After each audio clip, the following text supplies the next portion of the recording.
Yeah. All right. Welcome to our hybrid meeting. Participants in the room, please do not join the meeting in Zoom. Virtual participants, if you lose connection at any point during the meeting, you can reconnect by clicking the link or calling the number in your original email. Members attending virtually, if you are able, please activate your video for purpose of quorum and keep it on for the duration of the meeting. Staff, if you are able, please activate your video when you are speaking. Members of the committee, when you wish to speak, ask questions, or request a roll call vote, please push the person button on your microphone or raise your hand virtually. Those in the room will have their microphone turned on when they are recognized to speak. Those attending virtually can unmute themselves when recognized. When you are finished, all should mute themselves. Members of the public who have registered to speak. Those appearing virtually, the name you entered in Zoom must match the name you entered in registration. You will remain muted until called upon. If you are here in person, when you are called to speak, approach one of the two podiums on either side of the dais and you will be recognized. For all registrants, the clerk will tell you when your time is up. After all public speakers, a member of the body may ask you a question. If you need to share documentation with the committee, please send it to the email listed on today's agenda. Thank you. Chair, the floor is yours. Thank you, Jim. I'd like to call the September 20th meeting of ALRC to order. Can we do roll call, please, Jim? Alder Miadzi?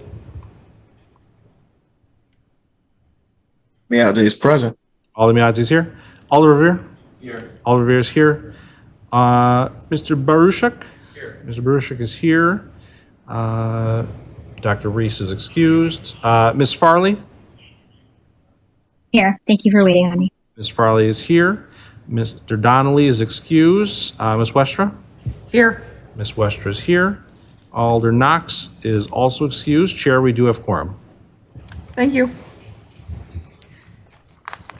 So now our time for approval of the minutes. If someone could give us a motion. Second. So this is approval of the minutes from September 16th. Any objections? Seeing none, minutes are approved. Approval of minutes from September 23rd.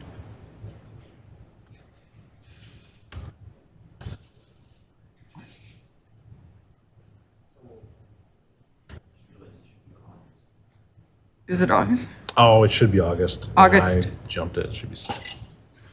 My goodness.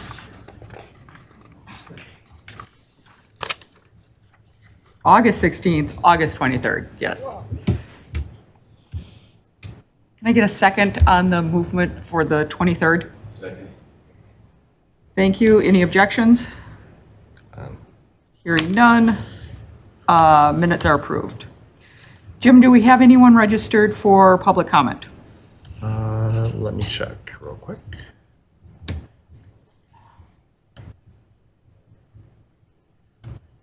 We do not have anyone registered for general public comment. Thank you. At this time, members of the body should make any required disclosures or recusals under the city's ethics code. Does anyone have any disclosures or recusals? Seeing none, time for the consent agenda. At this time, the consent agenda will be moved with the recommended action to grant with any recommended conditions if no action is recommended for each item except items which have registrants opposed wishing to speak, items which members have separated out for discussion, debate purposes, or items recommending ordinance changes, and lastly, any operator license applications. Jim, if you could read off the consent agenda, please. Sure. The proposed consent agenda for ALRC meeting September 20th, 2023. Recommended council to grant item number 2, operator license application. Change of agent, items 3, 4, 5, 6, and 7. Entity reorganization, items 8, 9, and 10. And change of premise, number 11.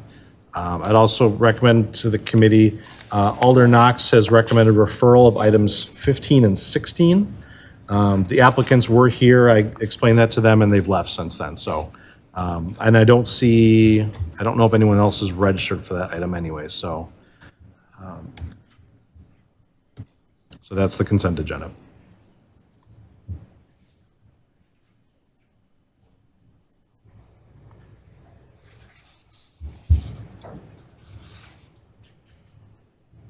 And if we could have a motion, please?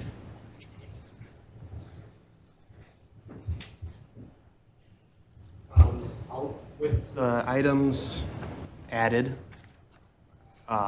15 and 16, I move approval of the consent agenda. Any objections?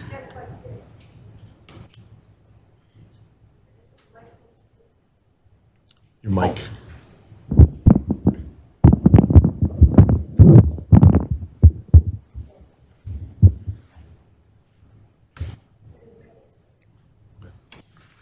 Seeing no objections, consent agenda passed. Jim, can you read through the consent agenda finalization? Sure. So the past consent agenda for September 20th, 2023 is recommended council to grant item number 2, operator license application, Michaela Paulson. This was recommended to grant by the ALRC Operators Subcommittee on August 23rd, 2023. Item number 3, change of agent, Walgreens Company. Item number 4, change of agent, Marcus Hotels Hospitality LLC. Item number 5, change of agent, Family Entertainment LLC. Item number 6, change of agent, Quick Trip Inc. Item number 7, change of agent, Dark Star Art Bar LLC.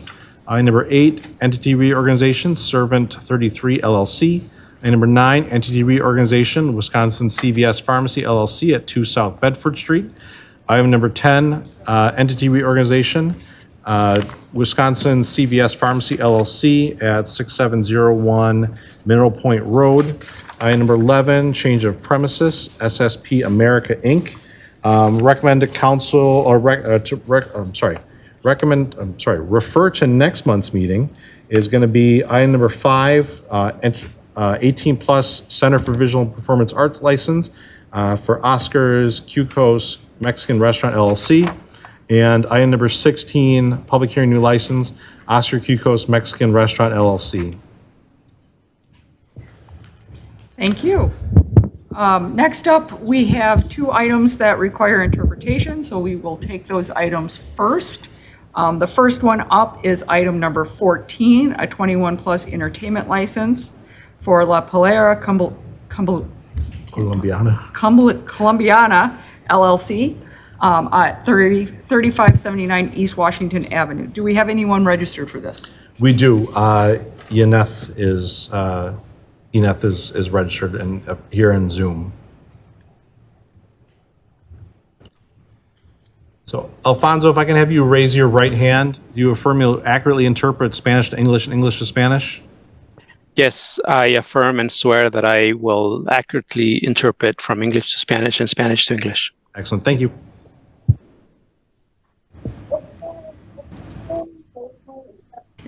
Neth, thank you for being here with us today. If you could give us a little bit of understanding of what you'd like to do with the 21-plus entertainment license that you are applying for today. Señora, si nos pudiera decir qué es lo que quisiera que se le otorgara o qué quiere hacer con la petición que está haciendo ante nosotros hoy. Buenas tardes. Sí, buenas tardes. Yes, good afternoon. La idea de tener es una licencia de entretenimiento para tener 2 veces al mes. Excuse me. ¿Pudiera hablar un poco más fuerte porque es difícil? Sorry, just asked her to speak up a little bit more. Thanks. Un segundo. Sí. ¿Ya me escuchas mejor? ¿Puede repetir? Ok, ¿me escuchas mejor? O mejor, sí. Yes. Mire, la idea, buenas tardes. Buenas tardes. Estamos aplicando para tener una licencia de música para tener DJ 2 veces al mes, de 9 de la noche a 2 de la mañana. We're applying for an entertainment license for two times a month from 9 p.m. to 2 a.m.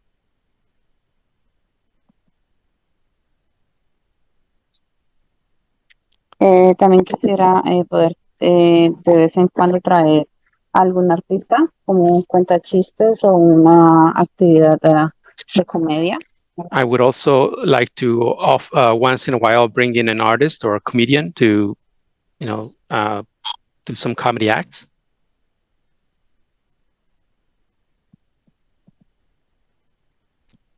¿Algo más? Eso sería por el momento. That's it for now. Okay, great. Committee, do we have any questions for the applicant? ¿Hay alguna pregunta para la solicitante?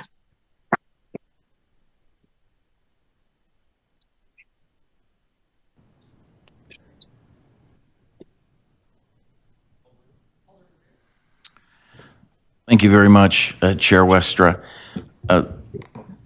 So welcome back to the applicant. Bienvenida de nuevo.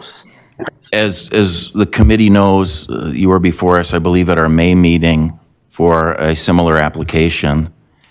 And at that time, we had concerns in large part because you had not had the opportunity to meet with the Madison Police Department or the City Council Alder of the district. Have you been successful in having those conversations this most recent application?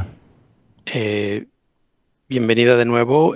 Usted apareció aquí ante nosotros en la reunión de mayo y pidiendo básicamente lo mismo.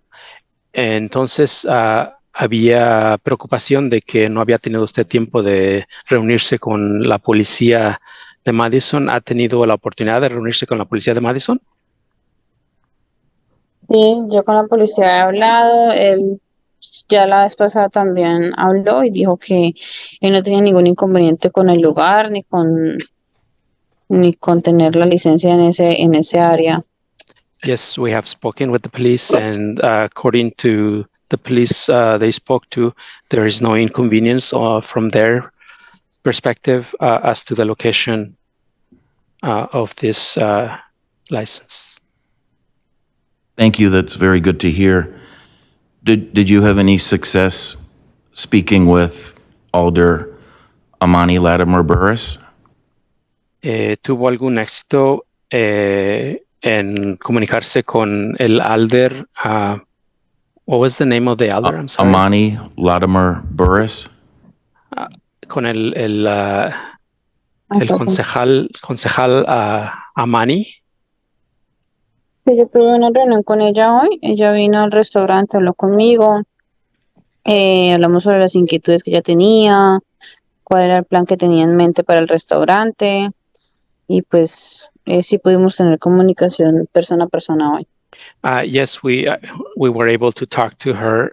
She came to our business today, and we discussed our plan. We discussed the concerns that she had, and we had a nice conversation. Yes. Thank you. Oh, and I see my colleague Alder Latimer Burris has just joined us. We were just together across the street at the Urban Design Commission meeting. Thank you for joining us. So that's great to hear, and I'm glad that Alder Latimer Burris was able to meet with you today, and we'll ask Alder Latimer Burris in a moment what her recommendation is for us tonight. Gracias por haberse reunido con la concejal Latimer Burris, que acaba de llegar a la reunión, y ella ya nos contará más sobre su reunión. The only other question I think I have for you at this point is also since it's been, I believe, has it been 2 months since we granted the full alcohol license to you? And have you begun using the full alcohol license beyond just the beer and wine that you originally were granted? Parece que hace 2 meses se le dio el permiso, se le otorgó el permiso para poder vender alcohol, pero la pregunta es si ha podido ya empezar a utilizar ese permiso. Sí, sí lo hemos utilizado, nos ha ido bien. Tenemos Yes. lo básico, pero sí lo hemos usado desde entonces. Yes, we've been able to use it since. Thank you. And there have been no issues, I presume, correct? ¿Y no ha habido ningún problema? No, ninguno, gracias a Dios. No, thanks to God, so far. Thank you very much. Gracias. Thank you, Madam Chair. Gracias, señora presidenta. Do we have any other questions for the applicant? ¿Alguna otra pregunta para la solicitante? Seeing none for the applicant, from the committee, do we have any questions for staff or Alder Burris? No hay I just preguntas. asked that Alder Revere? Alder Burris be able to speak on her experience with the applicant. Le pide a la concejal Larimer Burris que por favor hable sobre su experiencia con usted en la reunión de hoy. Go ahead.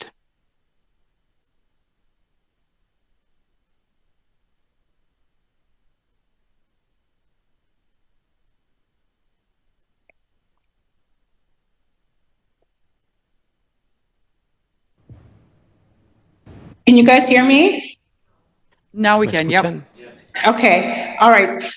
So yes, and I apologize for being late. I'm at another meeting and I've got to go to another meeting and like as soon as I get off of this meeting. Yes, and we were able to meet and discuss her business. And, I'm confident that they, all of them as a group, they have a beautiful business and they want to grow it in the right way. I understood the cultural aspect of wanting to have specific events, that were culturally relevant and important. And I think that will help to make a more beautiful Madison. And so we walked down through a what if situation. I think the time we spent together, she will correct me if I'm wrong, but I think we spent about 45 minutes looking at things, saying what the concerns are, being real about what's going on. So I am happy, enthusiastic to recommend that they be allowed to, have these, weekend or special events, if you will. So, and I also feel the same about, which I think you guys are going to take up in a minute, but just in case you lose me, I want to say, I feel that way as well. So about the next business up, it's on Sherman Avenue, rather.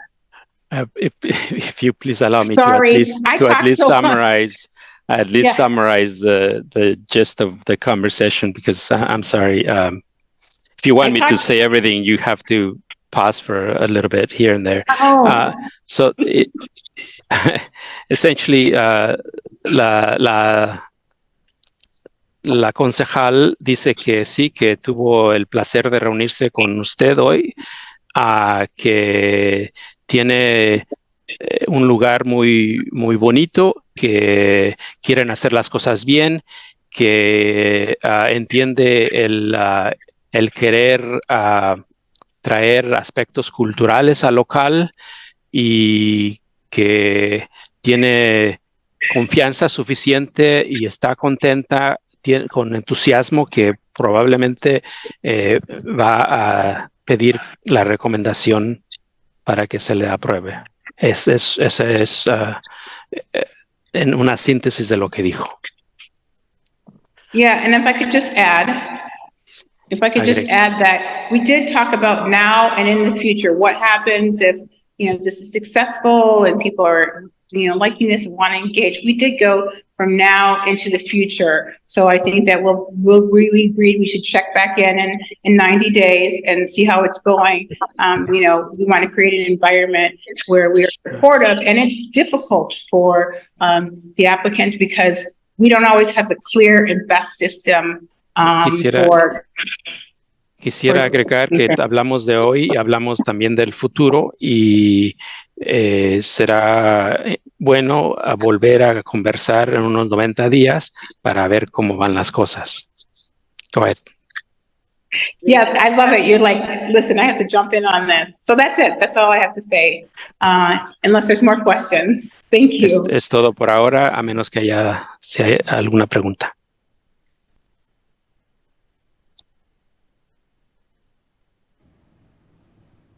Alder Revere? Thank you, Chair.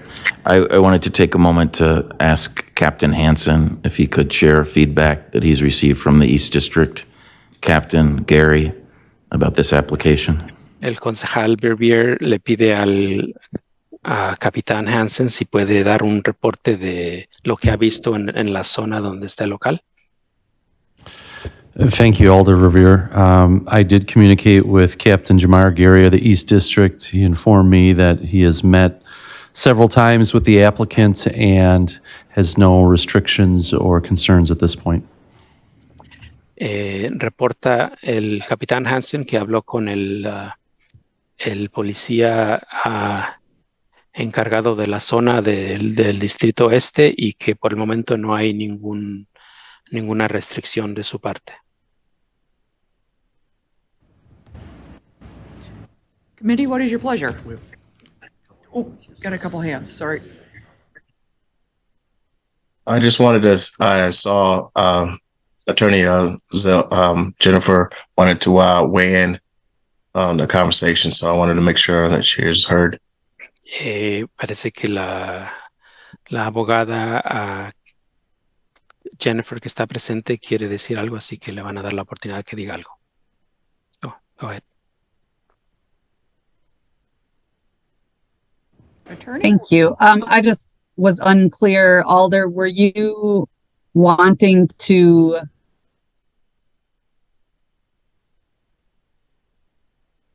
limit the number of events initially or on how things have been? Because she said that she wanted it for 2 times a month. Mm-hmm. And it's unclear to me if you had some kind of agreement on that. Yeah, so I mean, our general conversation. Alder, can you let the Sorry. interpreter? Yeah. I'm La sorry, thank abogada intervino y dijo que no está claro si la idea es de limitar el número de eventos que se llevan a cabo en el local, ya que ha pedido que haya 2 eventos al mes, perdón. Entonces la pregunta es si hay idea de limitar o no el número de eventos que se llevan a cabo. Go ahead. So I think what we walked through different scenarios and walked through where, she thought her restaurant business was going. It's definitely a restaurant. It's a beautiful space. And so I think what we're talking about, just let's see where the alcohol review committee goes with it. Let's see what they think. I think that she's prepared to, meet whatever expectations are. She wants to have this as a long-term business and a special place for, the neighborhood and the people that would like to have something additional as far as cultural things in Madison. Dice que discutieron varios escenarios y que usted tiene la intención de que el negocio sea de larga duración y que lo iban a dejar a la opinión del comité hoy para que hablara si hay límites o no hay límites. Pero esa es la idea. Thank you. That answers my question. Eso da respuesta a mi pregunta.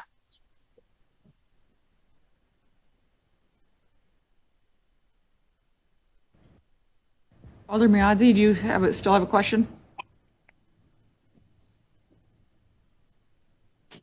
I'm sorry, I'm having a hard time seeing the hours of operation.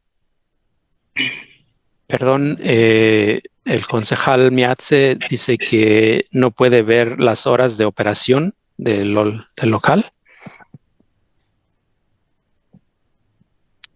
Señora Ginette. Sí, ok. Sí, perdón. Por lo general operamos de lunes a jueves de 9 de la mañana a 10 de la noche. La idea es que el viernes podamos abrir a las 9 de la mañana hasta las 2 de la mañana. El sábado abrimos de 9 de la mañana a medianoche y los domingos de 9 de la mañana a 10 de la noche. Okay. Monday through Thursday, 9 a.m. to 10 p.m. Friday, 9 a.m. to 2 a.m. if approved. That's the idea. Saturday, 9 to 12, and Sunday. ¿El domingo qué dijo, perdón? De 9 de la mañana a 10 de la noche. And Sunday from 9 a.m. to 10 p.m.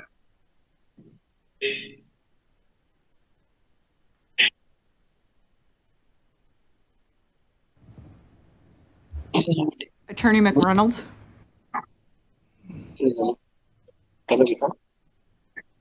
Thank you, Chair. I just wanted to clarify that this is a 21 plus entertainment license request, only because there was the additional pages attached for 18 plus that where the applicant checked off the box for understanding that all patrons must be at least 18 to enter. And there was something in the application about, I think, using I saw it in here somewhere. Colored candles, maybe I think maybe it meant bracelets to know who can drink. So I just wanted to make sure that we understand, is this an application for only 21 and above entertainment license? Is this a question for the applicant? Or for the applicant. Okay.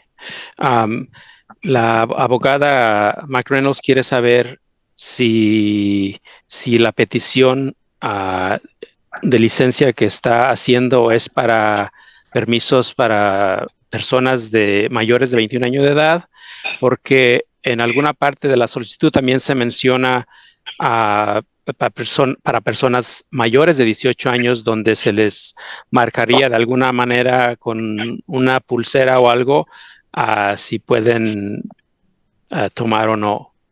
Entonces, la pregunta es esa, si es ¿qué tipo de licencia está pidiendo y para qué edades?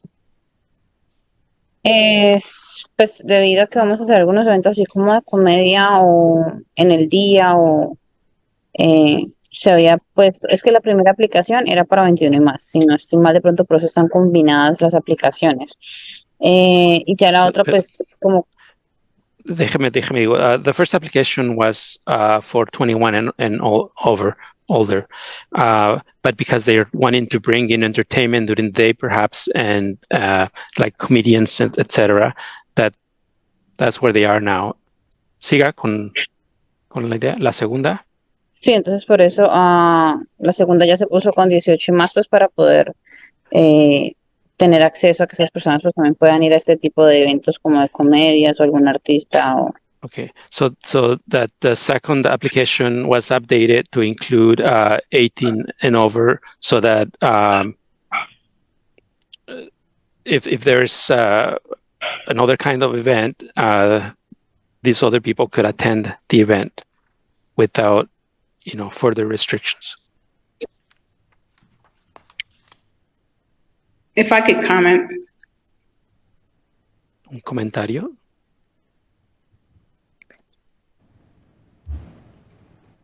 Is it okay for me to comment on this? Hold on. Yes, Alder Burris. Yes, because we discussed this. So again, I have to emphasize that this is a restaurant, and when you walk in, you just get the idea that it's a restaurant.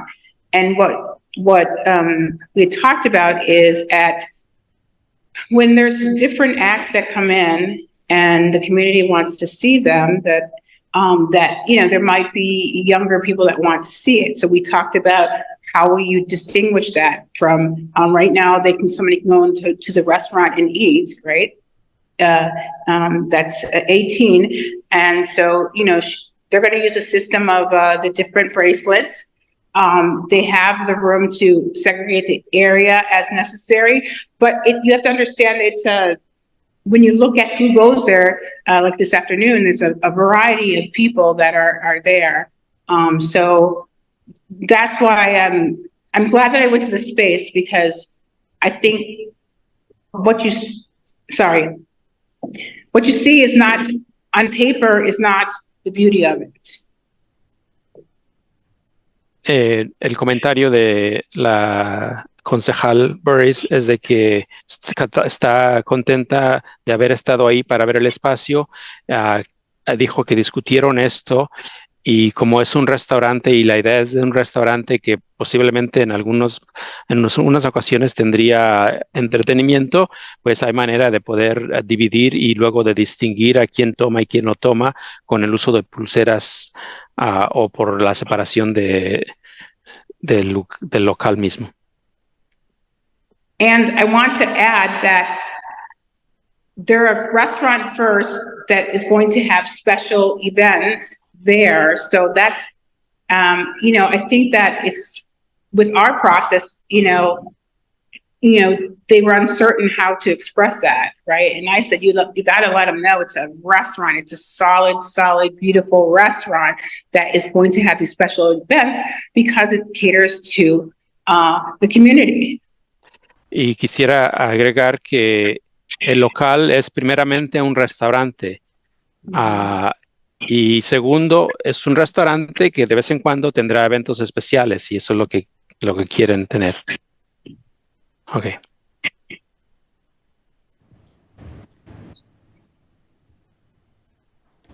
Attorney McReynolds, I have a little bit of point of order question. So this has been noticed as a 21 plus entertainment license.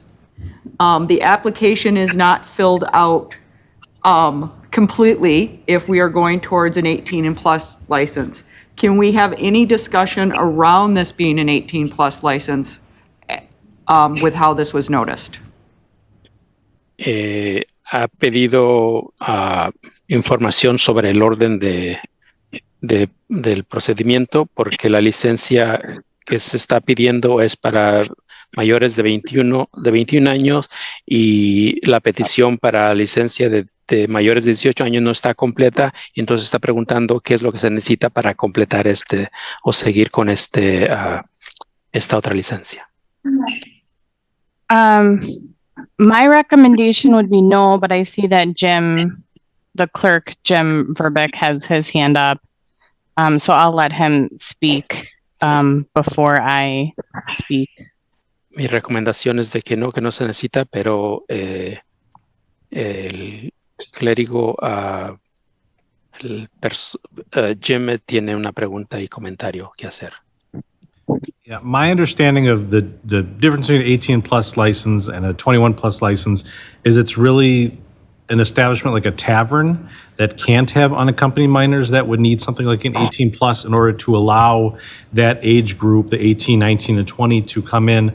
Whereas across the city, we have restaurants that hold the 21 plus license because they don't have that age restriction. So typically, it's the restaurants holding 21 plus, which is kind of a misnomer that it sounds like you have to be 21 to see this entertainment, but it's more open, and it's the taverns that need the 18 plus license, is my understanding of how that works.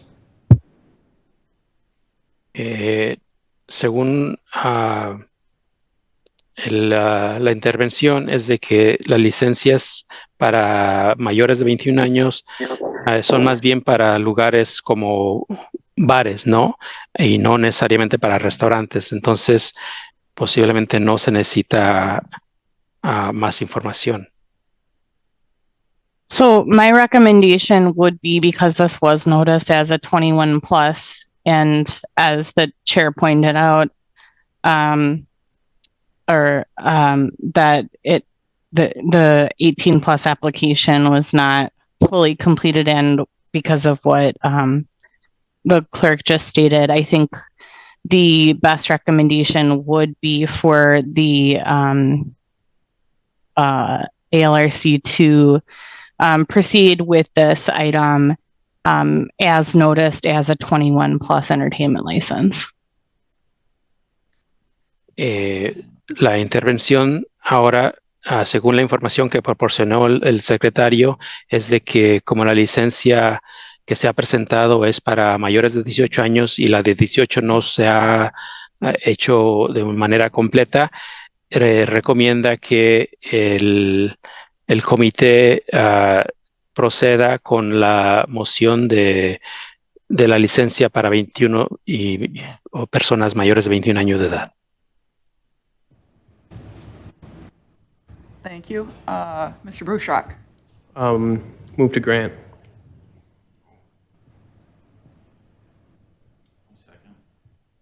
Second by Alder Revere. Hay Any moción discuss- para otorgar y segunda también. Any discussion? Alder Revere. Discusión. Thank you, Chair. Just on the last colloquy, I wanted to add that my understanding, all the many, many years I've served on this committee, is consistent with that of the Deputy City Clerk as it relates to our interpretation of how these entertainment licenses relate to those establishments that meet the statutory definition of a restaurant. So I would actually ask Attorney McReynolds if you might want to research this further, but your predecessor, Assistant City Attorney Brist, had made that legal interpretation, and that was his advice to us over the years, that he was our legal counsel here. So if Alfonso allows me to say one more thing, to the applicant, please don't be confused by the difference between 18 plus and 21 plus. As long as you are a bona fide restaurant, my understanding, speaking for myself, is that folks of any age can enjoy the establishment, whether a DJ or comedian is performing, as long as you are a legal restaurant. La interpretación es de que siempre y cuando el restaurante sea legal y cualquier persona de cualquier edad puede aprovechar de los eventos especiales y del restaurante mismo, y ha pedido que la intervención de la abogada McReynolds, que por favor vea más a fondo qué precedentes existen en cuanto a la interpretación de dicha licencia. Pero en cuanto a usted como solicitante, que no se alarme con eso, porque al otorgarle la licencia que diga de mayores de 21 años, cualquier otra persona también igual puede disfrutar del local.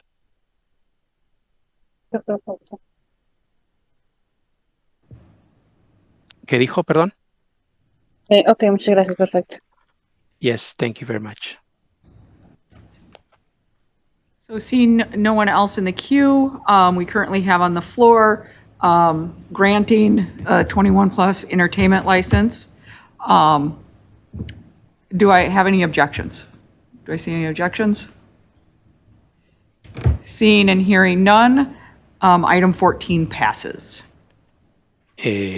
La moción se presentó, se secundó y se aprobó para otorgar licencia para mayores de 21 años.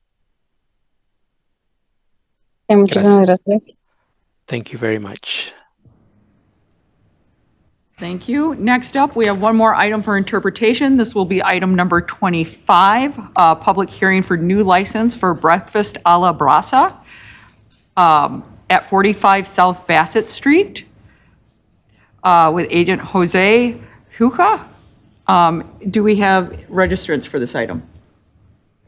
We do. Vicente Zacua is registered, and '21. Yep. Item 21. And something got up. I don't know. Sorry, we couldn't hear. I apologize. Oh, it's item 21. Sorry, 21. Looks like he's on Zoom. Oh yeah, he is on Zoom. There he is.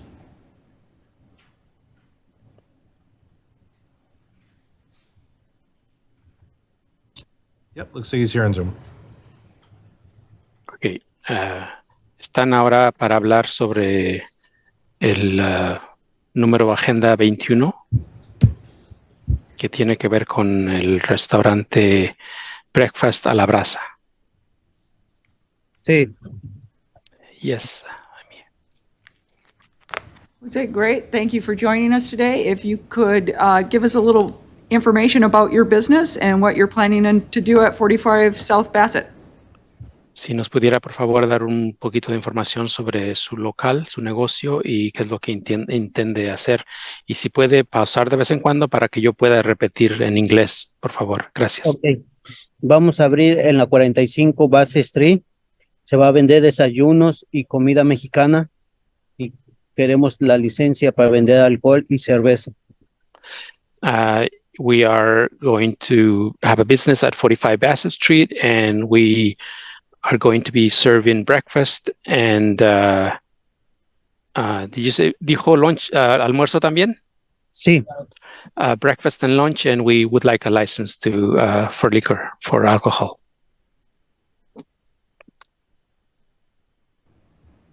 Okay, great. Jim, you brought to my attention that there is one issue with the current application that we have regarding the background check. So if you could speak to that, please.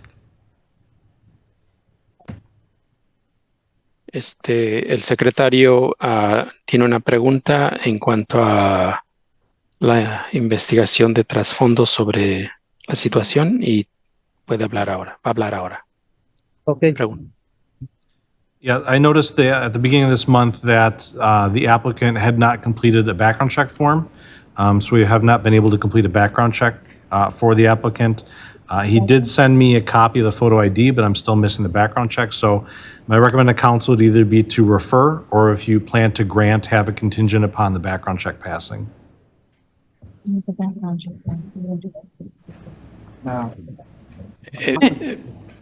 Perdón, que aparentemente no se ha hecho una investigación en cuanto al expediente criminal y que eso están viendo a ver si se le otorga así o si necesita que lo haga.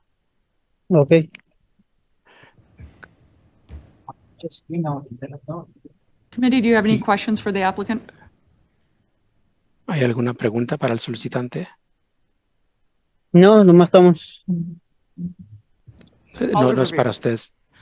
Hay pregunta de un concejal. Thank you, Chair. Hello, Jose.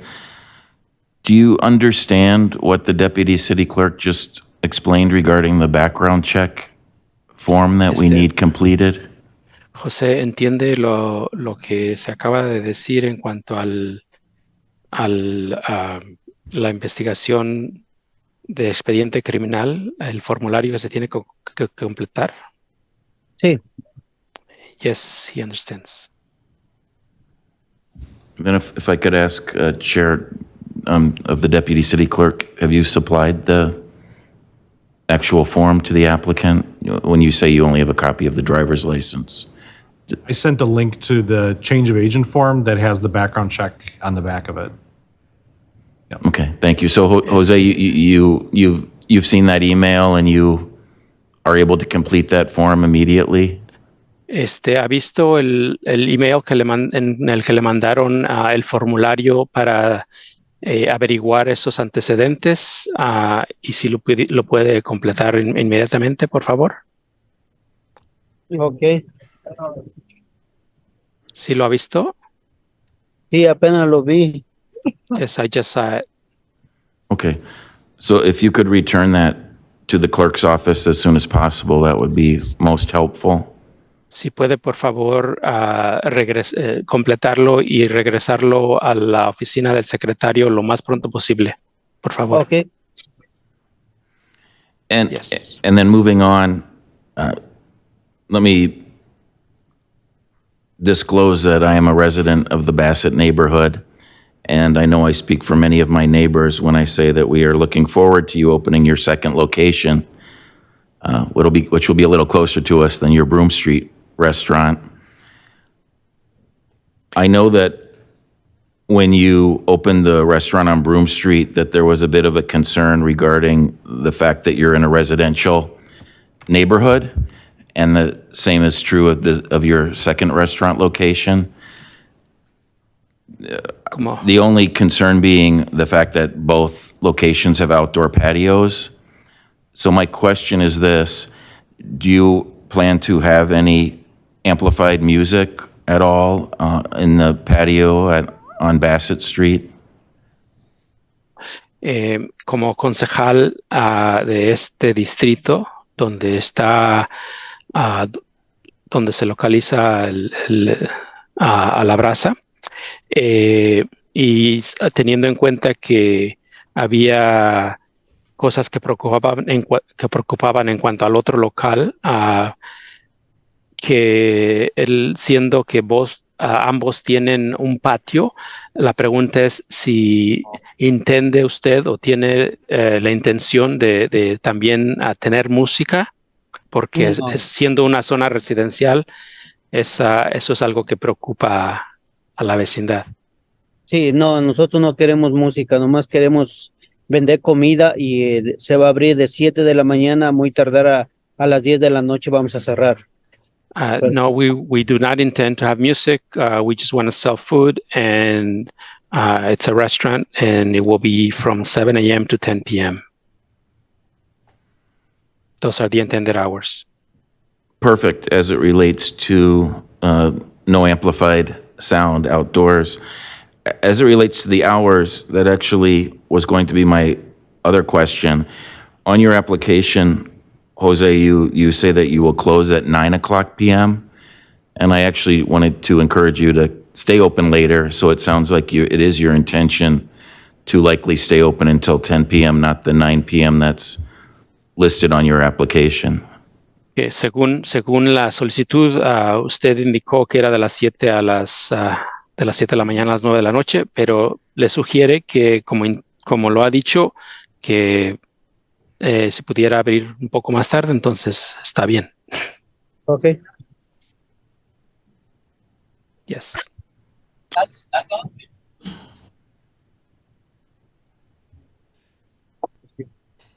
Is Jose complete, or was he? Sí. I Ya didn't know es he- todo, no tiene nada más que decir. No. No more comments. So then let me ask one follow-up. On the application, you list that you would be open 7 a.m. to 2 p.m. on Sunday, and then 7 a.m. to 9 p.m. Monday through Saturday. What is the correct hours of operation for each day of the week so that we might correct your application here during the meeting? En su solicitud indicó que piensa abrir de las 7 de la mañana a las 2 de la tarde el domingo y de las 7 de la mañana a las 9 de la noche de lunes a sábado. Entonces quisiera tener la información correcta para hacer esas correcciones en la solicitud. ¿Cuáles son los horarios de El domingo operación? sí se va a abrir de las 7 de la mañana a 2 de la tarde el domingo. Sunday from 7 a.m. to 2 p.m., yes. ¿Y los otros días? De lunes a sábado, de 7 de la mañana a 10 de la noche. From Monday through Saturday, 7 a.m. ¿Dijo 10? Sí, hasta las 10 de la noche. Yeah, 7 a.m. to 10 p.m. Very good, thank you.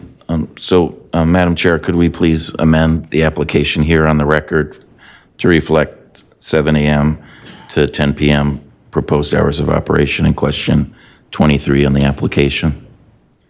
Gracias. Se le pide a la presidenta del comité que por favor haga esas correcciones para el récord, para los archivos. Thank you, Jose. Welcome to the neighborhood. Gracias, José. Bienvenido a nuestra vecindad, a nuestro barrio.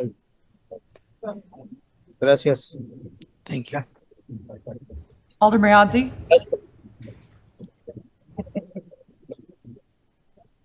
I guess my colleague probably said it all. I guess he's approving the liquor license.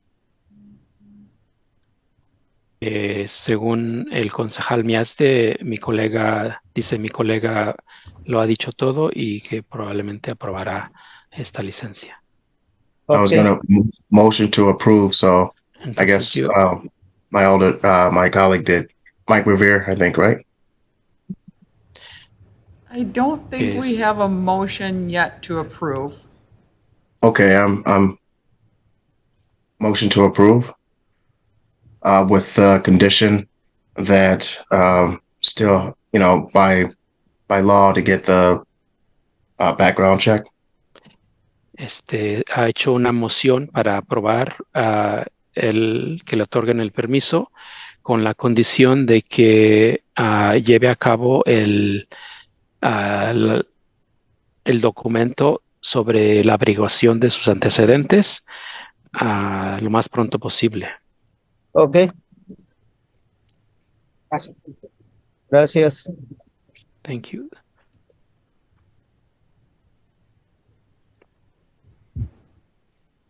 Alder Revere?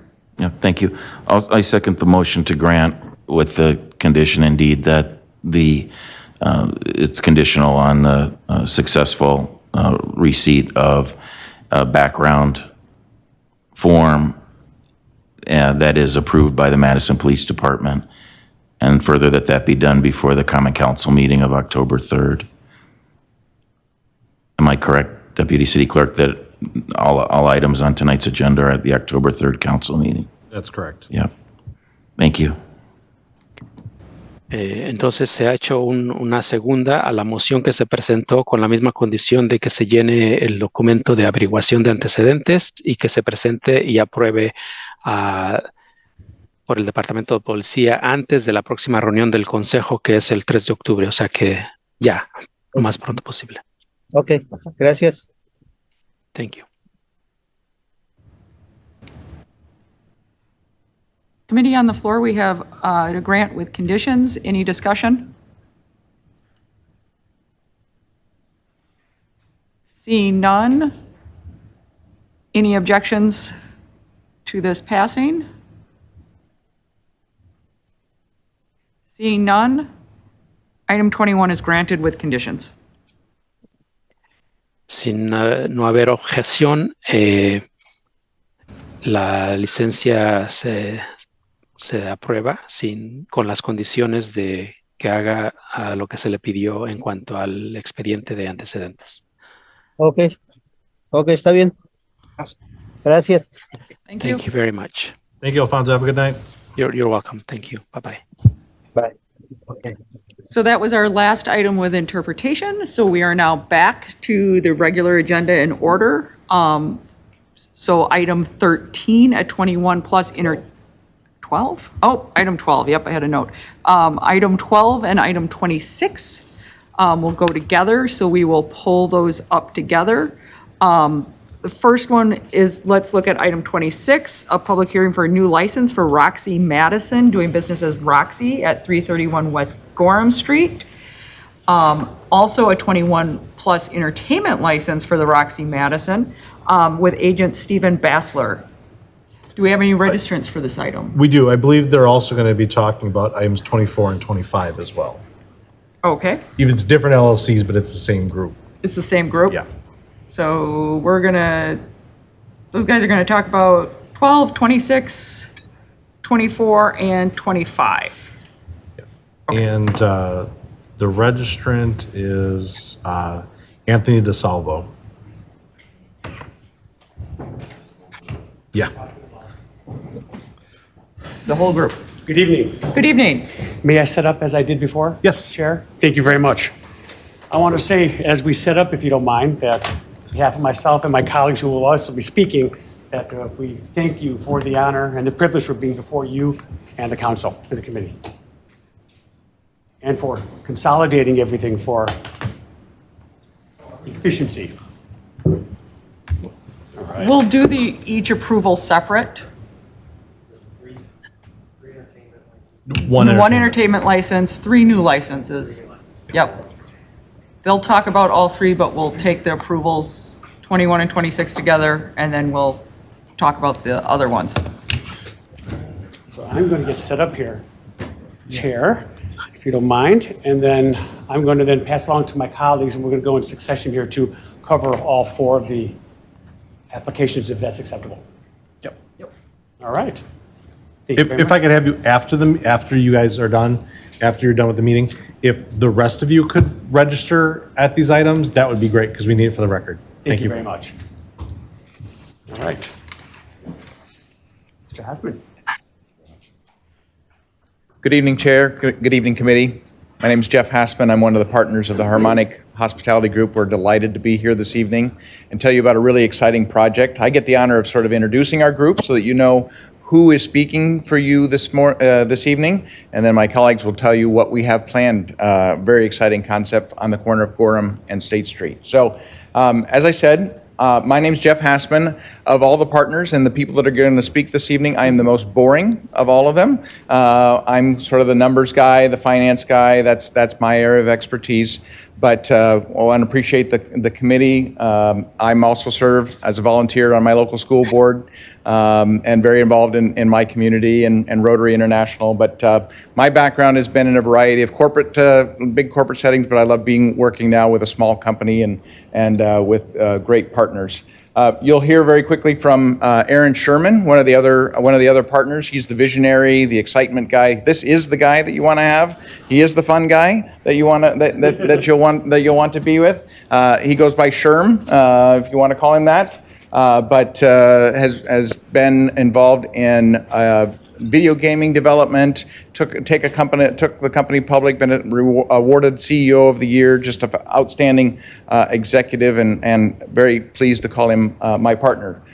Also, we have our CEO and president of the company. Our CEO, Darren Beck, is someone that has over 40 years of hospitality experience, just a deep experience in the hospitality business in a wide variety of concepts. Also someone that is very involved in his community, whether it be in serving on commissions, restaurant boards, or even on his community Main Street. So brings a wealth of experience to us. And last but not least, Tony DeSalvo, which you saw. 2 meetings at once. Sorry, is there a comment? Okay, all right, wonderful.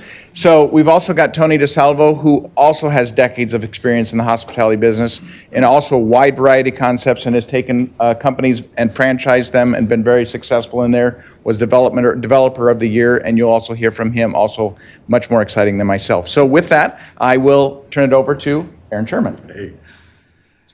All right, hey everybody, thank you. Thanks for what you do. Thanks for bringing us in tonight and taking time with us. This group, like Jeff just said, we've got over 100 years of experience from small bars to big bars, clubs, chains, taking companies public. There's a lot of experience here, and it's exciting for me to work with guys this smart that have done it this much because I get a chance to learn every day. And when we formed this superstar group to come together, we said we got to first start with our core values. And if you please let me go through that a little bit, because when you understand what we want to do, it's important to understand who we are as individuals. And we live by these rules: purpose, caring, and learning. Purpose, anywhere we go, we have to be involved in the community, and we're very involved. Like you heard, we got school board presidents, but also we like to be involved with community main streets. Any organization that we can, the police department, neighborhood associations, we're involved because we think that's the purpose and the belonging of anybody that has a liquor license. And also caring. Caring is very important because it's important to care for every person that comes into your establishment, make sure that it's safe, make sure they have a good time. Everybody coming in looking to celebrate something, either be with their friends at a special event. So from walking in the establishment to leaving the establishment, there has to be deep caring in the experience they have, but also their safety. And that also comes with the compassion that we have for not only customers, but our employees. We're family members with our employees, and we're very proud of the lifelong relationships we have with the people that we get a chance to work with. And then learning. We drop our ego at the door. We just want to learn and dive into learning about each other, the community, and how we can be better as individuals. And that starts to kind of set the stage for what we're doing here. We wanted to construct the perfect night out.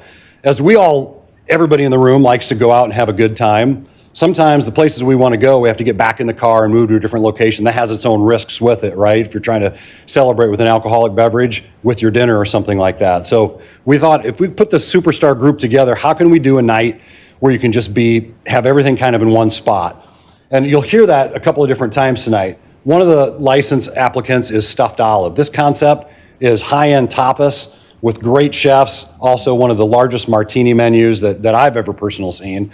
We have hundreds of martinis, over which 100 are on the menu at any given time. This is a handcrafted, difficult drink to make. Most people don't have the stuff to make it at home, and that's why people like a good martini. So everything from the Girl Scout cookie to about anything that you can come up with. That's the Stuffed Olive. It's a good place to start the night. Another place that everybody ends up at some part of the night is Double Tap. This is a separate application. Some people call it tap tap, others people call it double tap. It's a higher end beercade or barcade, if you've heard of that before. Games from in the past that everybody's played, also modern games, tournaments, great for corporate events, great for any group. And usually somebody ends up there in the group at some part of the night. And the culmination of the night is Roxy. This is the larger place that you'll hear about. This is the center of everything. And now that you know a little bit about us, when I tell you the mission, I mean, if any of you ever been to a restaurant or a bar where the mission's loud and in front of you right when you walk in, it's a pretty rare thing. And what it says is to celebrate the individuality that makes us all unique, to encourage the weirdness in each of us to shine, to boldly seek new friends, new relationships, and epic new adventures, and to be excellent to each other. When you hear our core values, it all kind of starts going together. We want people to know from when they walk in the door, they're going to have a good time. From staff to everything they experience, it's going to be high-level entertainment and have the time of their lives.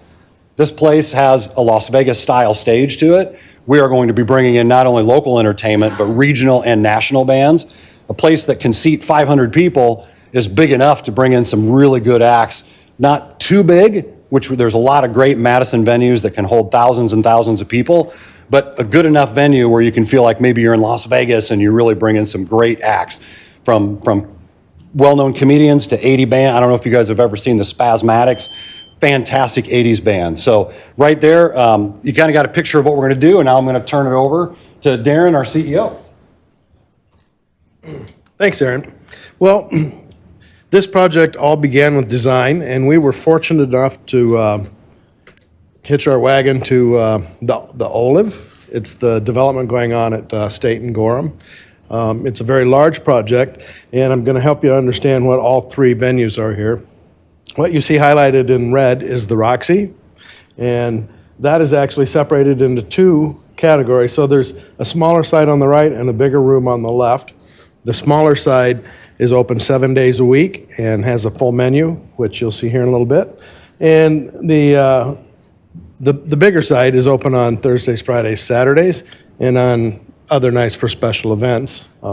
Could be live nationally touring comics, could be fraternity or sorority parties, that type of thing. Then the next space over is the Stuffed Olive in the green there. And as Aaron told you, it is a little more sophisticated environment. It's a high-end, think of it as kind of a, I don't know, maybe more of a New York feel to it. It's minimalistic in nature and decor, but it's also very elegant at the same time, and the cocktails are absolutely amazing, and the chef-driven menu drives quite a bit of traffic for us. The third property is Double Tap, and that's where the beercade will be, and it is just loaded with all kinds of fun games, everything from the original Space Invaders to Pac-Man to everything in between, to current modern gaming as well. And it's all set up. Each business is accessed from the front only. You can only go to one business at a time. You cannot pass between the businesses, which is why we're applying for 3 separate licenses. And then we spent a lot of time on our menus, a lot of time on our kitchen layout. And you'll see here that the kitchen in red is directly in the middle of the building and services all 3 of our venues. I don't have to tell you the benefits of that is that we can contain costs a little better that way, and we can be more efficient. And we can also offer incredible opportunities to our staff and our team members. We're going to spend over $500,000 building out the kitchen, and that represents well over, right around 20% of our overall budget for the 3 venues. And with that, I'm going to turn it over to Tony. Thank you very much. Tony DeSalvo, I get the fun part. I get to talk about the food that we get to serve. There are a number of factors that go into making an operation successful. Food, beverage, and of course the safety and security piece, which I'm going to be talking about later. But we take the food component very seriously. Obviously you saw when Mr. Beck showed you the size of the kitchen and the juxtaposition, how it's centrally located. It's efficient, and we're going to serve an amazing product. Again, Stuffed Olive menus. This is a place where you can have something a little small before you go on out to Double Tap and or Roxy, or you want to sit down and have 3 or 4 or 5 that you want to share with a friend. we've got an amazing array of menu items. Again, all handmade, handcrafted. We've got Roxy and we've got Double Tap. Pizzas at Double Tap are handmade dough, handmade to order. Excellent in my opinion, but I hope you guys will come on in and take a look. Same thing with Roxy. It's your most awesome bar food. I know for the 80s, 90s, and 2000 concept as Roxy has, food is no small component of what that experience will be. And I will tell you though, we had a very successful meeting with the Neighborhood Association, and when they took a look at the menus, the members were very, very happy that we had an array, a difference, and a diverse 3 types of menus. All right, this is also very, very important. We're going to be able to serve food from open to close. Open to close. The kitchen is going to be serving food. The only time in Roxy and Stuffed Olive where the kitchen is going to be closed per se is that's only because we want to make sure that at the end of the night, when we give last call for food, which is going to be at the end of the night, that the guests have enough time to actually enjoy the food. So, but if you take a look over at Double Tap, 100% of the time, we have pizzas. If somebody wants pizza to go, by the slice or by the pie, absolutely. We feel that's a very responsible and also fun thing to do. Focus on safety and security. Captain, thank you very much for the time. You gave us a lot of good insight. Hopefully we shared the same. We take this very, very seriously. From controlling the crowds to absolutely proper and strict ID controls to ensuring that every guest and every one of our team members feels safe and secure and has a great time, because that's just as important as the food, just as important as the beverage. Also very, very critical to who we are and to our core values and to our mission statement for Roxy, responsible specials. Thank you for your time, for listening, and of course, we're all available to answer any questions that you may have. Thank you. I'm going to stop sharing, and then we'll start with, start with Mr. Burchak. Thank you. Thanks for coming and for the presentation. So first question, is it stuffed olive or stuffed olive? Stuffed olive. Okay. Oh, I like that. There we go. Out of all this time, you're the only one that's actually brought that up. So for each of these places, they each look right on the line of the 50% line for alcohol food. So you see them as, and answer the question for each of them, more like a restaurant or more like a tavern? So I believe we're applying for a nightclub license for Roxy. We're applying for the restaurant tavern for Stuffed Olive and a indoor entertainment for Double Tap. The percentages that we have here, if you take a look, liquor is not the single primary component of what we serve, but there's other components, i.e. the food, as well as the other revenue from the arcade game entertainment, from ticket sales, and so on and so forth. These are our best estimates. By the way, I want to thank you for bringing that up. We also operate two other Roxy's, Double Taps, and Stuffed Olives in Cedar Falls and Iowa City. So this is not our first foray, but this is a different application of that. And those are our best estimates. Hopefully that answers your question. And your estimates, yes, thank you. Your estimates are in here are based off of data from those other. Correct. And what we extrapolate in terms of looking at this demographic and thinking what we might do in the wonderful city of Madison. Okay. And then one last question from me for now. What's the plan for ID checks at the Roxy in particular? Are you going to have a scanner for IDs? It's a very good question. Absolutely a scanner. We're going to have a scanner to aid in that, and in combination we'll have cameras, which will be at the front door to help control that. And the ultimate responsibility, of course, will be with the servers and the bartenders on the inside, as well as our security team members will be trained. Everybody will be TIPS trained or the equivalent. And of course, hopefully working with the Madison Police Department any way we can to enhance that training. That's good to hear, because there's downtown, there are places that use scanners, but outdated ones that don't pick stuff up. And so as long as you work with the police in the city on best practices and use your own experience, I think that'll be fine. May I add one thing to your question?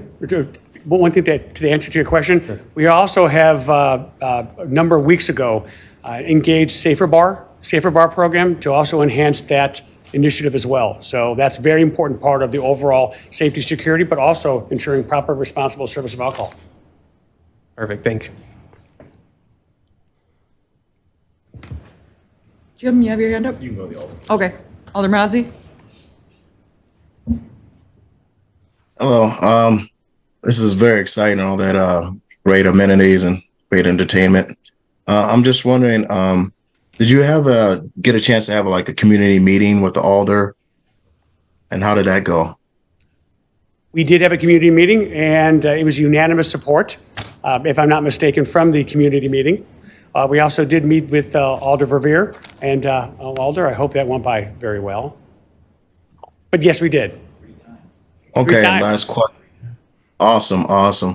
And also too, you said so you have a divider from each establishment, meaning that somebody would go out and come back in if they wanted to go to a different tavern, or how's that going to go? So with the that's a good question. With the 3 liquor licenses, you can't go in between, as Mr. Beck said, while you're inside the facility, the property, into another unit. You'll have to go out and then come in and have to be re-ID'd and rechecked individually to ensure that everybody is, of course, 21. Great. I love it. All right, that's all for now. Thank you. Yeah, I said 2 things. So the first one is the concept of a shared kitchen for all 3 is that you're going to have to be very deliberate about the premises as far as that the alcohol is not being commingled between the 3, because they are, like you said, they are 3 separate licenses and the alcohol cannot move between them. They have to be there. So I don't know if that's in the premises enough to be very clear about where the alcohol is being stored, but if you could clarify that. And the other thing I want to bring up before you speak is, at least for Double Tap, any entertainment, any amusement devices, we do have an amusement device license in the city of Madison, so if you could submit an application, I know obviously you know you're not ready to open tomorrow, so before you open, just please apply for amusement device license. We will absolutely do that. Okay, thanks. In the matter of the storage piece here, Mr. Beck, would you mind talking about the storage of the liquor piece and the question that the deputy clerk had? Yeah, it's actually a 2-part answer. Number 1, each venue will have its own manager, and each manager makes its own liquor orders, and each will have its own liquor storage area. And we are very, very staunchly keeping track of our numbers, so we know what our cost of goods are. There's no way we'd know what the cost of goods are in Roxy if we're commingling beer and liquor and food products from the others. So we have a very succinct accounting system that also does that for us.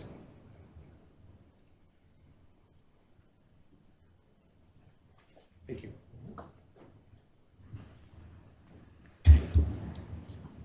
Any other questions for the applicants?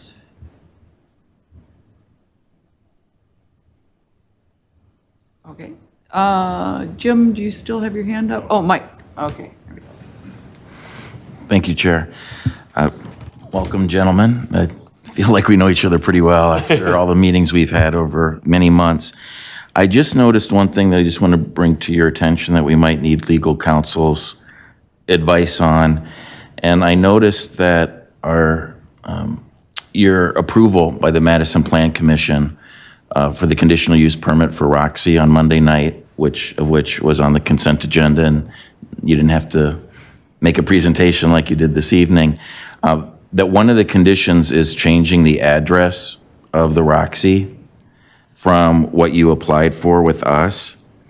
And so I don't know if this is new information for any of you or not, but one of the legal conditions that was placed on your conditional use permit Monday evening, and it's even in the approval letter that the planning division already has sent, it looks like, is that the Roxy address shall be, and this is by a condition suggested by our city engineering division, which handles all official mapping in the city, that the address of Roxy shall be 327 West Gorham Street, and the application, correct me if I'm wrong, is before us is for 331 West Gorham Street. Is that consistent with your understanding? Yes, so everything that was agreed upon in terms of the actual cup, we will then make that official change.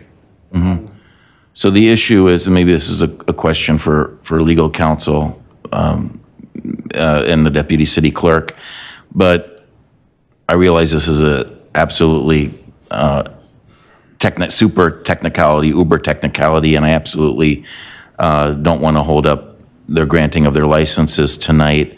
So between you, Mr. Verbeek, and you, Attorney McReynolds, do you believe that, assuming that we grant a license, we won't call it a provisional license because that's a different license that we're all familiar with, but that these applicants might have to reapply with the correct address in the future, and they would then perhaps be candidates for the consent agenda for just the Roxy application? You understand what I'm asking?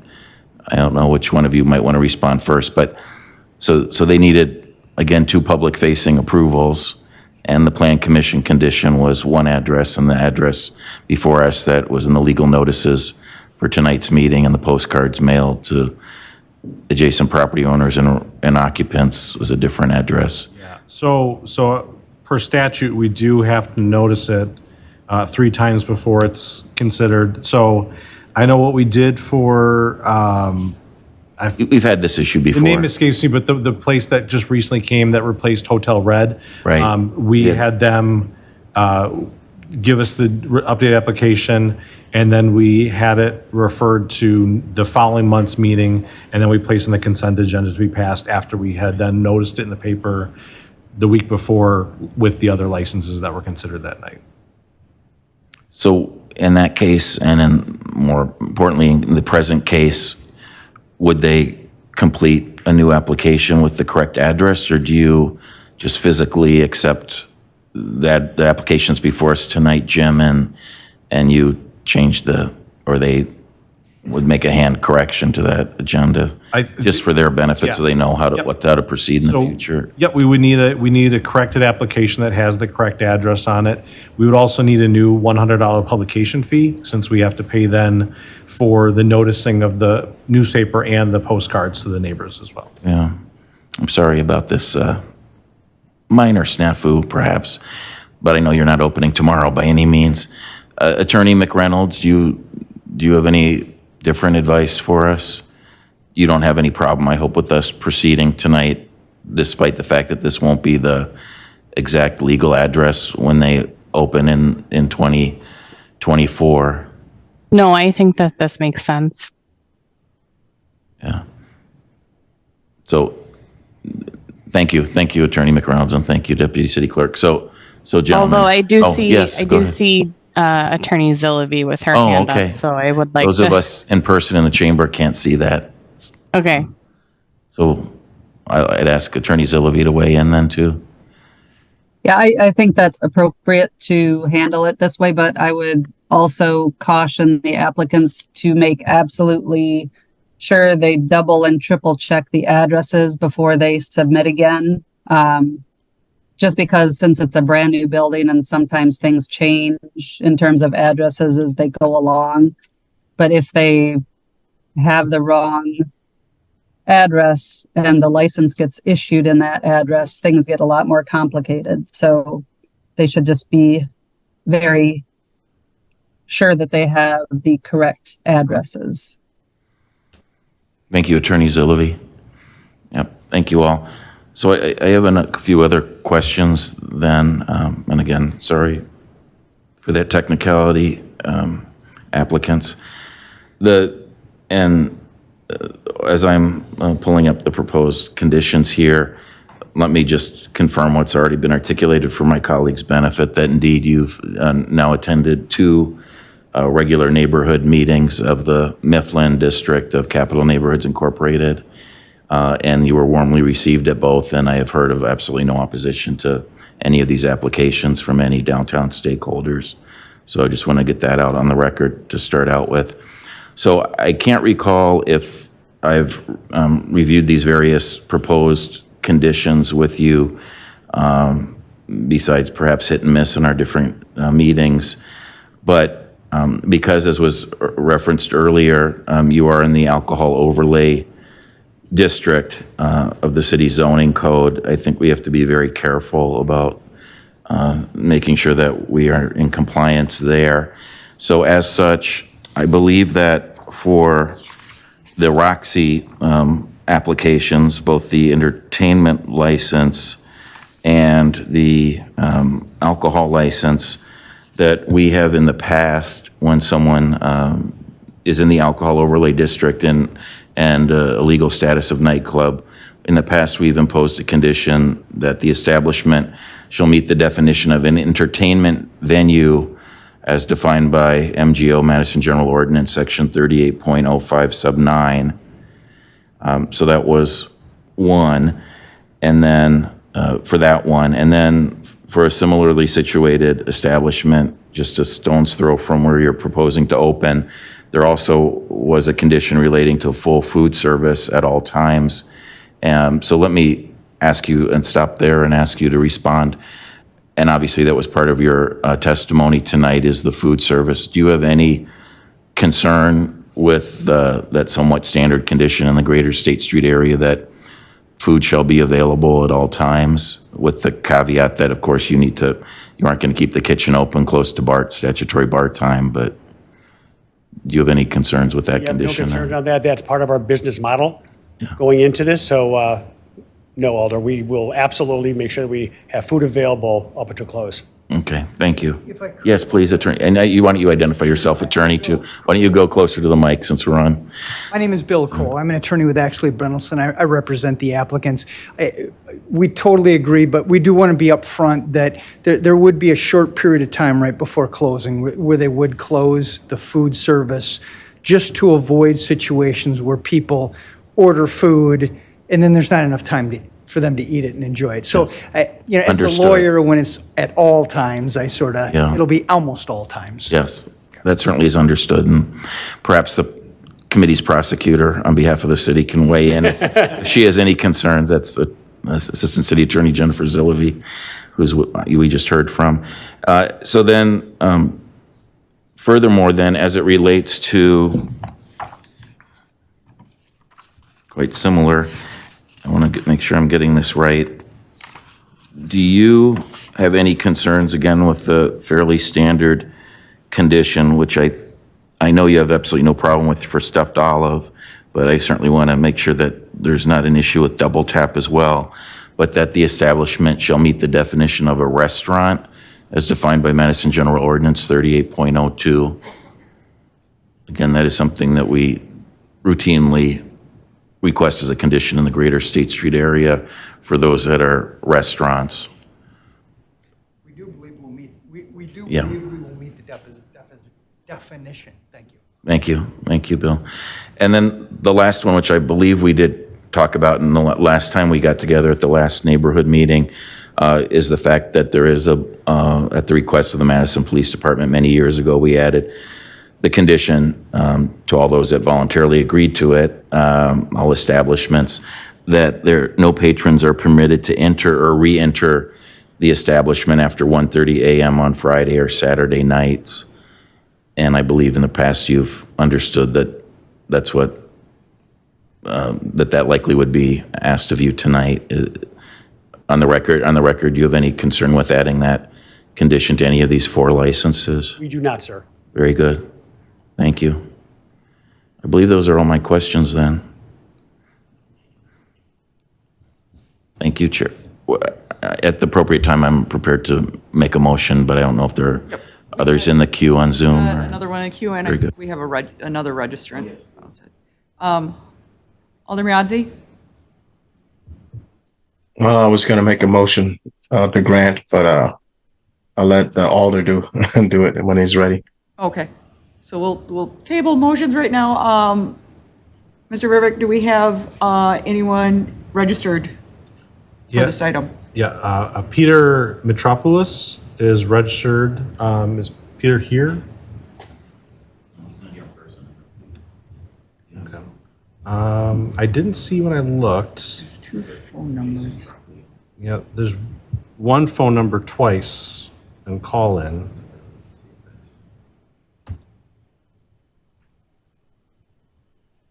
I asked the number that's called in Zoom if you could unmute so I can see who you are and what item you're here for, if you're our person we're looking for now. *6 to unmute.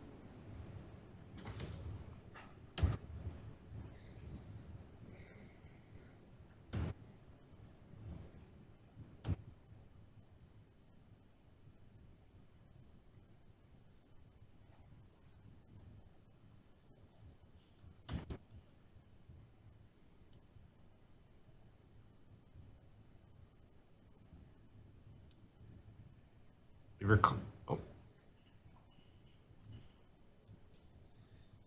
right. If you're calling in and your number ends in 10, put *6 to unmute. Otherwise, we'll move on.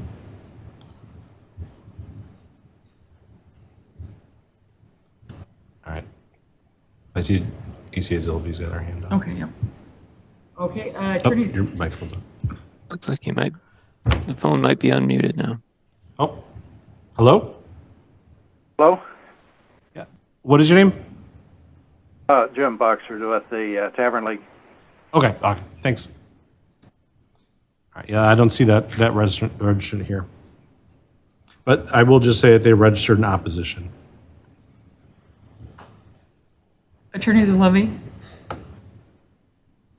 Oh, I just wanted to say that Attorney Robert Proctor is trying to get into the meeting because he wanted to speak to this. I believe he represents the applicants.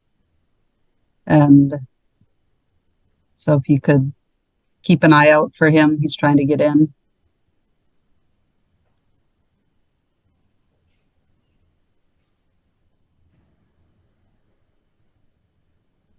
Do we have any more questions for the applicants from the committee? Seeing none, I'll let you guys go sit back down. Thank you, Chair. Committee, what is your pleasure? Alder Revere. Yeah, thank you, Chair. I'd like to ask Captain Hansen for Madison Police Department's thoughts on these applications, please. Well, we did have a lengthy phone conversation this past Monday with Tony and Matt to discuss all three. And our concerns stem from the lines that will form to get into the bars. And they answered those questions immediately and said, if there are lines, it would only be at the Roxy. And they have a solid plan in place to manage those lines. They have 4 employees that will manage anyone trying to come into the Roxy. We talked about bar safety, the need for safer bar training, the formal safer bar training, and I'm excited for what they have to offer. I think it's a new opportunity in the downtown to blend the 3 different needs here, between something more casual at the Stuffed Olive to something even family orientated with the double tap, with the amount of kids that game these days, and then certainly the Roxy and the various entertainment options that they're going to bring there. So overall, I wish them luck. They said they hope to have 150 employees. It's a competitive market down here, but they understand the need for safety on a busy road like Gorham, with lines and crowd management and people coming and going from the bar. So overall, it was a good meeting, and I'm anxious to see their opening. Thank you, Captain.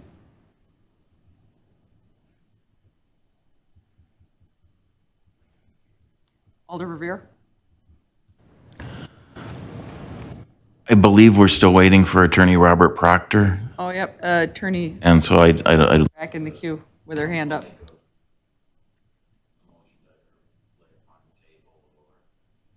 you cut me. Okay, lay I can upon. share, excuse me, I can share with you what his issue is that he said under zoning, the double tap is not a restaurant, and he's concerned about a condition on that license that they would not be able to meet. And his understanding from the Plan Commission and zoning was that it's I think I saw that on here, Restaurant tavern. an inside entertainment venue with incidental alcohol use. So that's what it is under the zoning code. I guess I'm not doing a great job of explaining that, so I hope he does get on, but that was what the issue was that he wanted to talk about. I don't see him registered. I don't know if that's the issue, if he's trying to connect through phone but has not registered for the meeting. But yeah, I don't see him in the registration.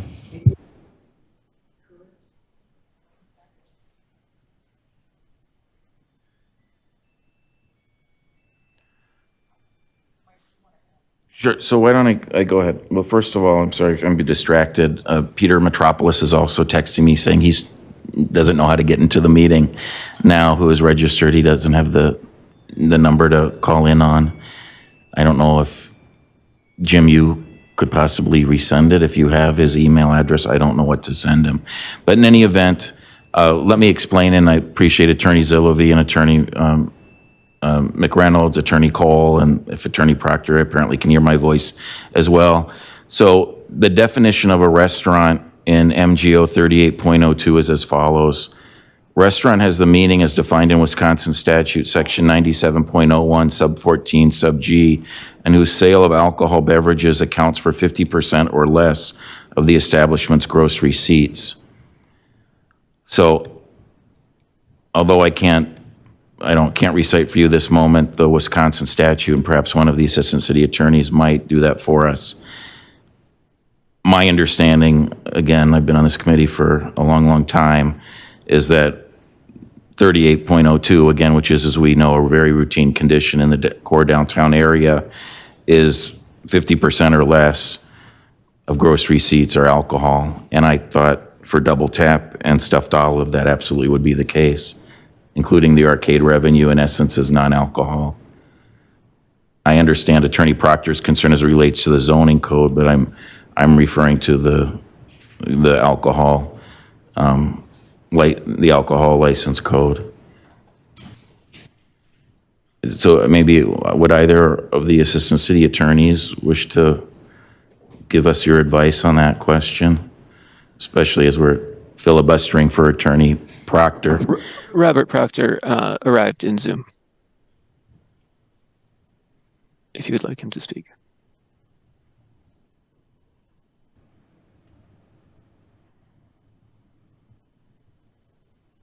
Can you hear me? We can, Hello? Robert. Hello. Hi, good evening, everybody. Thanks for putting up with me and letting me come in at this time. I guess the confusion for me is we spent a lot of time with planning and zoning as to the uses. And under the AODA, the Alcohol Overlay District is a zoning district. And under that, alcohol as an incidental use is a permitted use.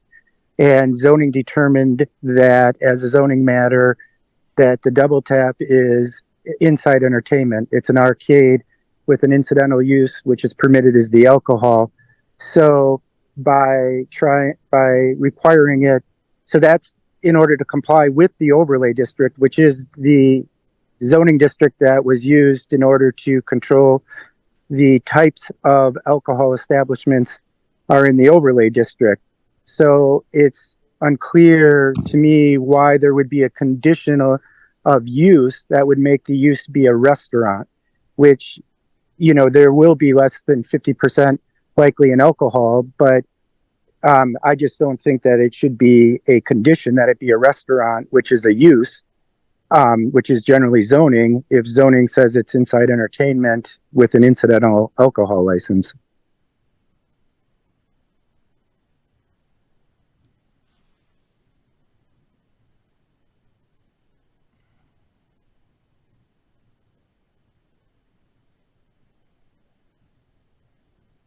Is Attorney Proctor still with us? So I might ask him a question Yeah, too. Okay. Yep, I am. Okay. Sorry. I don't have the Zoom meeting on my laptop here, Robert, so I can't tell if you were still with us or not.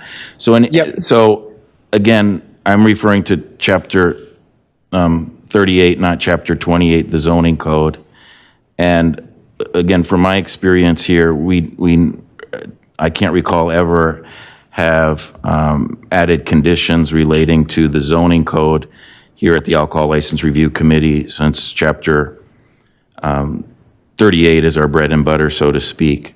So again, when I read the definition of a restaurant in chapter 38, not 28, but 38, I don't see a problem for your clients, but perhaps I'm wrong. And again, I have not read the statute as I'm sitting here, the state statute that we also reference in our definition. But I just think that you don't have to worry about the fact that you are a different definition in the zoning code, is my estimation. The definitions in chapters 28 and 38 vary widely. They're interrelated in such that the alcohol overlay district, as you know, requires an entertainment license for a nightclub, et cetera, in the overlay district. So anyway, that's my thinking, and I see that. I don't know if you wish to respond to that, Attorney Proctor. I see Attorney McReynolds has some advice as well. Did you want to respond to that? Well, I mean, we will likely meet that definition. I believe it's an unnecessary condition, and I don't know why the ordinances. It's always difficult when you're going to be an operating, and you're trying to, and you have competing definitions as to use, and I guess it becomes, well, you're one thing under one part and another thing under another part of the ordinances. And so, yes, we can meet the definition. So if it's a required condition, it's a required condition and we'll accept it. It seems unnecessary, and it also seems like it can lead to ambiguities to have multiple definitions for the use, depending on which part of the zoning or which part of the municipal code you're looking at. So, but we can accept it. It seems odd to have separate definitions of what it is, depending on where you are in the code. Attorney McReynolds? I understand Attorney Proctor's concern because in Chapter 38, our definition of restaurant relies on the definition of restaurant in Wisconsin Statute 97.0114G. And then if we look at that, I'll just read the statute. Restaurant means any building, room, or place at which the predominant activity is the preparation, service, or sale of meals to transients or the general public, including all places used in connection with it and including any public or private, blah, blah, blah. It goes on. But anyway, I think the point is that the state definition of restaurant is that the predominant activity is the preparation, service, or sale of meals. And that's what we're relying on for our definition of restaurant. And I think based on the presentation and the information that we have about Double Tap, I think we can all probably agree that it's not a restaurant, and that their predominant activity is not preparation, service, and sale of meals. So I understand Attorney Proctor's concern about that condition and that definition.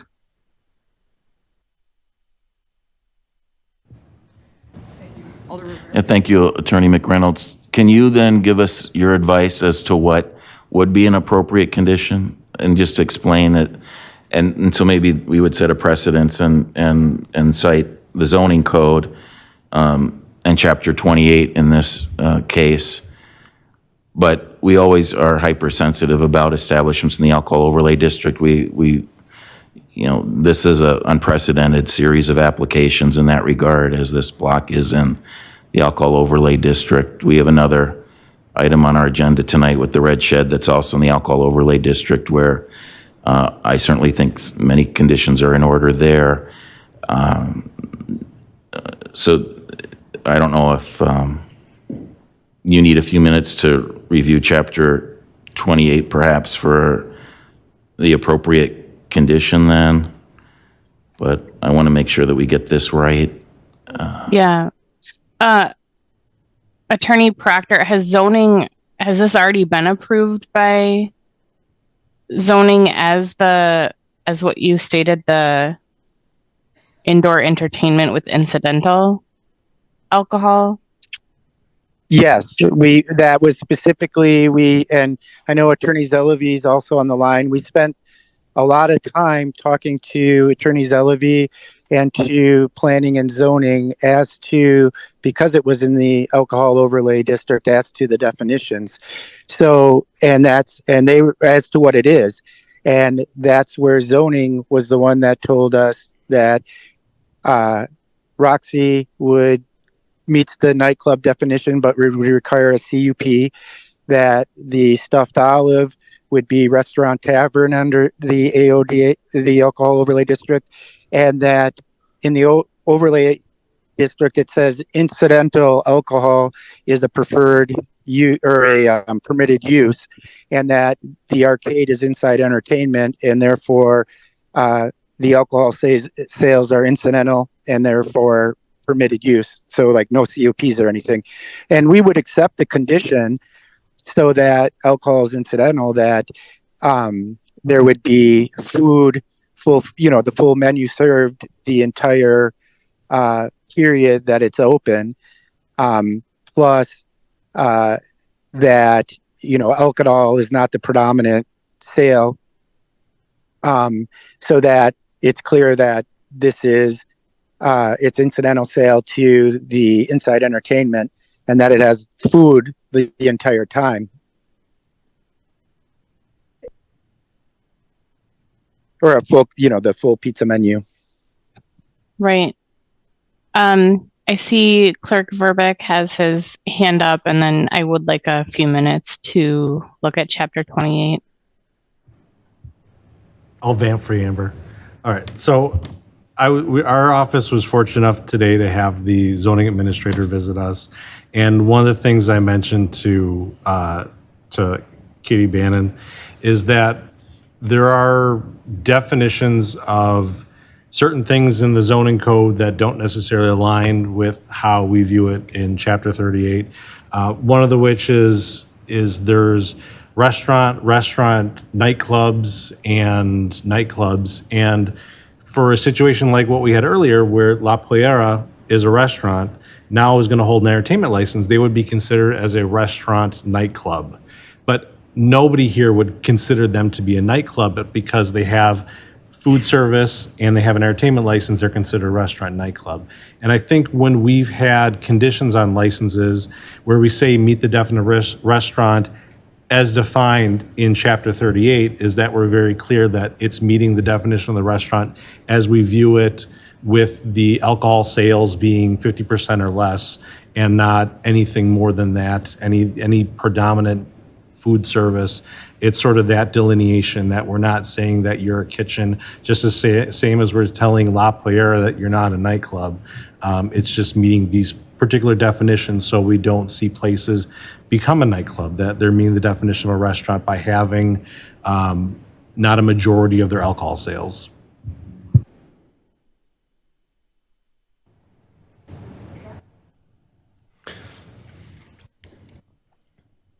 Yeah, I was going to suggest that one way around this is to structure the language in the condition to refer to sale of alcohol beverages accounts for 50% or less of the establishment's gross receipts, and food is available at all times. That way there is no reference to the definition of a restaurant. There is no reference to Chapter 38 or to the Wisconsin statutes. That's my suggestion. And that was my thought exactly. So I don't know if we were thinking we're on the same wavelength. So that was going to be my advice. And I see Attorney Proctor has his hand raised. I just wanted to say I agree with that. That takes away the ambiguity. I think it accomplishes the exact same thing, just without the word restaurant.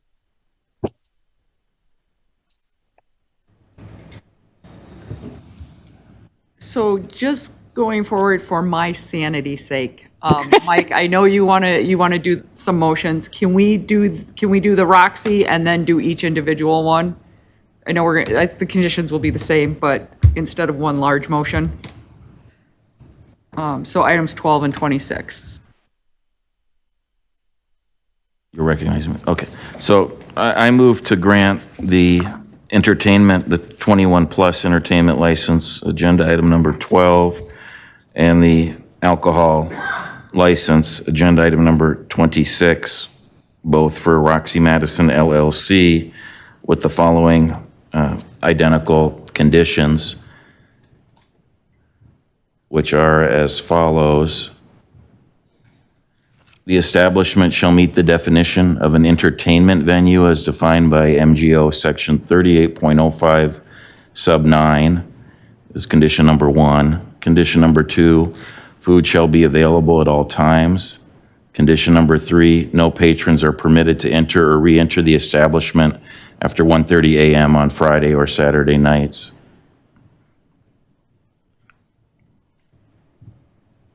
And do I have a second? I see Ms. Farley. Second. Second granted. Any discussion on this? Alder?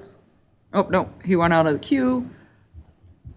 Alder, what was the second motion, or the second condition?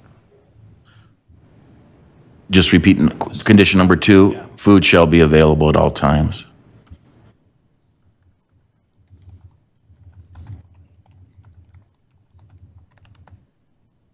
And it was entertainment venue was the definition? Yes. Condition number 1 again, and this is based on current licenses in the area.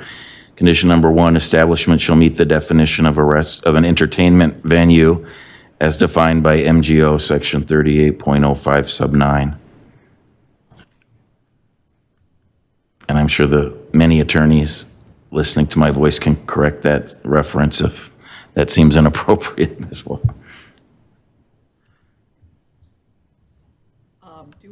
Do we have any discussion? And do we have any objections to approval? Who was the second on that? Ms. Farley.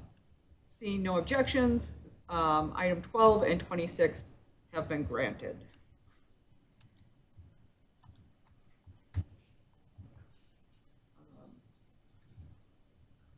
You want to do 24 since you have the language? Next up, a motion for item 25, the stuffed olive. Oh, well, I'll go ahead and move to grant agenda item number 25, the alcohol license for Stuffed Olive Madison LLC with the following 3 conditions. The establishment shall meet the definition of a restaurant under section 38.02 of Madison General Ordinances at all times. Condition number 2, food shall be available at all times. And condition number 3, that no patrons are permitted to enter or re-enter the establishment after 1:30 a.m. on Friday or Saturday nights.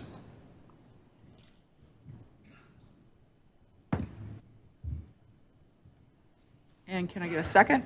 Ms. Farley? Second. Thank you. Any discussion? This is 25, the stuffed olive. Seeing no discussion, any objections to unanimous approval? Seeing none, item 25 has been granted. Now back up, item 24. Okay. Thank you. I move to grant with the standard downtown conditions, except instead of the restaurant, it'll say, the sale of alcohol beverages shall account for 50% or less of the establishment's gross receipts.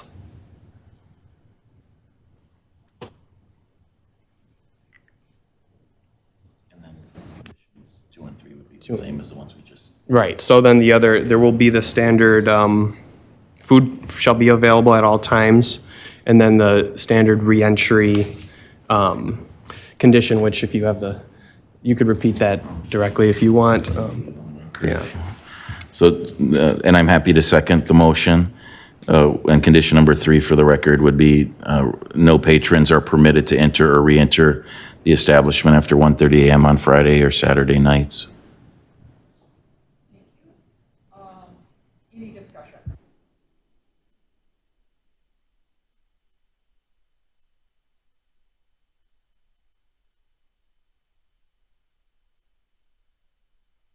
Has passed with conditions.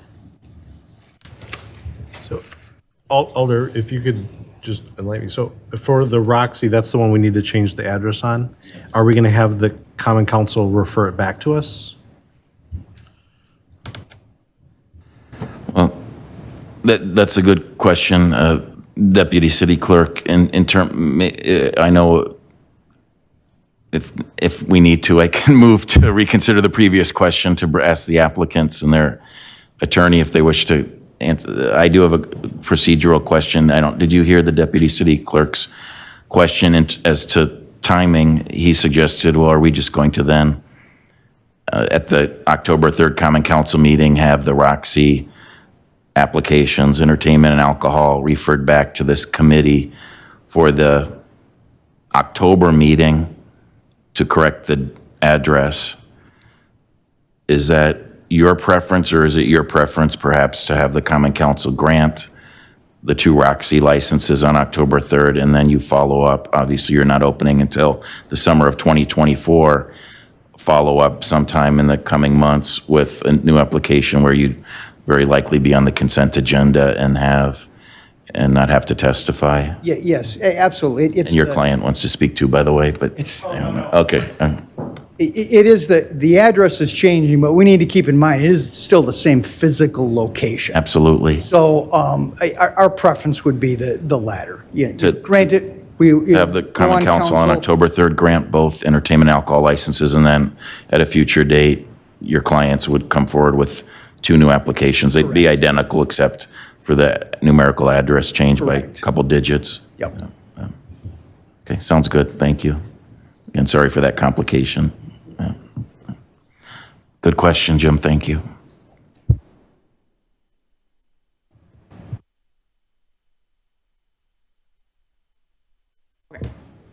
So that's all been taken care of. Moving on, now item 13, the 21-plus entertainment license for Momo Sports Bar LLC, doing business as Momo Bar and Grill at 6402 Mill Pond Road. Carl's hearing as the registered agent. Do we have registrants for this? No, and I emailed them a couple hours ago telling them I didn't see them. And hey, you're there. Okay, hold on. Yeah. Carl, if you can introduce yourself and give us some information about what you are looking to do with your 21-plus entertainment license. Sure. Yeah, my name is Carl Sering. I was here earlier, 3 months back. We took a bar from Reverend Jim Roadhouse. Now it's the Momo Bar and Grill. So at that time, we failed to apply for an entertainment license. And so we don't think it's a big deal, but I think it's a big deal because we dropped in the revenue since we don't have those entertainment. And another thing is our employees just asking for when those live band will be back because they're not making money. So that's, and then another thing is zoning, which they said it will expire after a year. So if you have to apply for the entertainment, so I have to apply within a year. So the main thing is the revenue, and we are gonna have a bar. The manager said they used to have a classic rock band and then solo performer Friday and Saturday night. And I talked to Captain Jamal that we'll be having pretty much similar to the bar.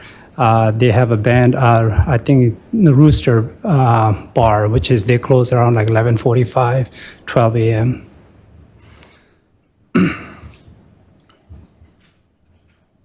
Thank you. Yep.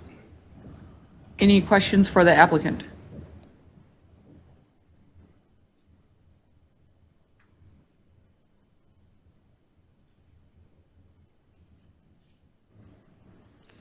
Seeing none. Committee, what is your preference?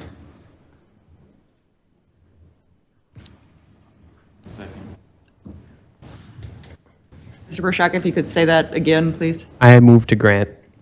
And second by Mike Verveer. Thank you. Any discussion? Seeing none, any objections? Seeing none, item 13 is granted. Thank you. Thank you.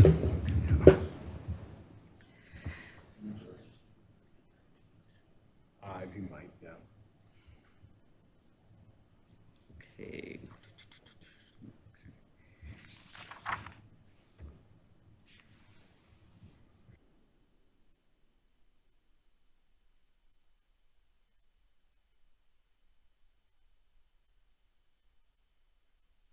Item 17, public hearing for license transfer of LMMD LLC doing business as the Red Shed, transferring from 406 North Francis Street to 508 State Street, Unit A, Agent Lynn Diefenbach. Is anyone registered for this for the business? Lynn is registered and in Zoom. Okay. If we could bring Lynn forward, and if Lynn, if you could introduce yourselves and tell us a little bit about this license transfer.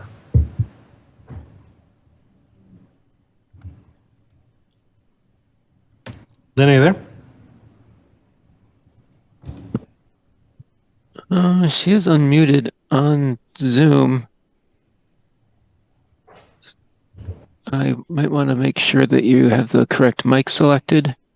On the mute button, you can click a little up arrow, and there's different selections. You might be on the wrong thing.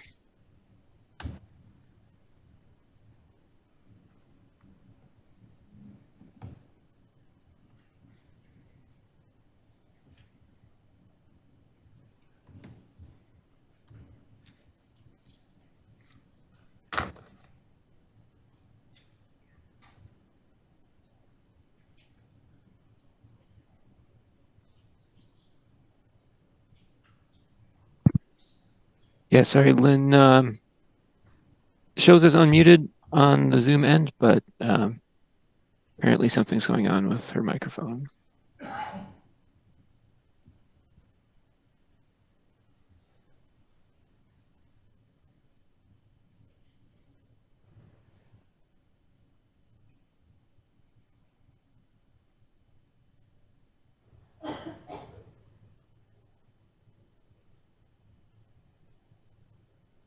Do we want to entertain a motion to table this for one license and then bring it back if we can resolve some of the technical issues with Lynn? So I move tabling until we figure out the technical issues. Can I guess? Second by Mike Verveer. Any objections? Seeing none, item 17 is tabled. So moving on, we will do item 18 while we work out some technical issues with item 17.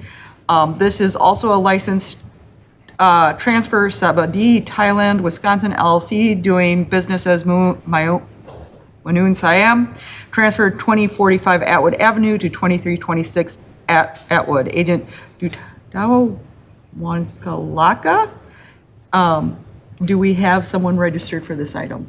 Yeah, Dow is registered and, yeah, you wish to speak? Yep. You can Yep, come on. That. Okay. Hi, if you could just introduce yourself and just tell us a little bit about your business move. Okay, thanks. My name is Dutta Wanglaka. Well, I have been in the business at 2045 Atwood Avenue for 9 years already. And now I just bought a new building at 2326 Atwood. And I just keep continue my business. And I just want to transfer whatever I've been doing until now. Just keep going. Thank you. Do we have any questions for the applicant?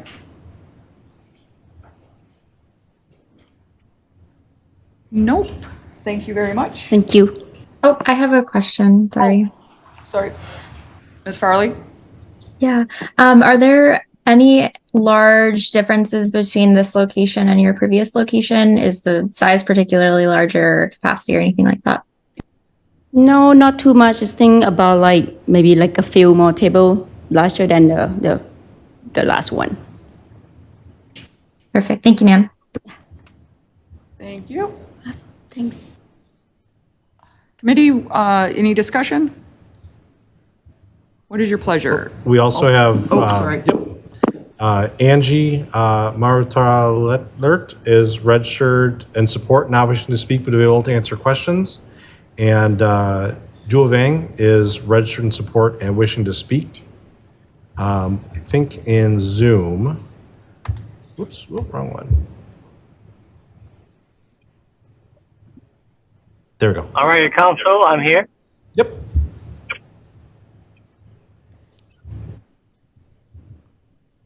Can you introduce may I yourself? continue to speak? Oh, yes, I'm Jewel Vang. I am actually the admin manager there. I just wanted to speak on behalf on you guys as council.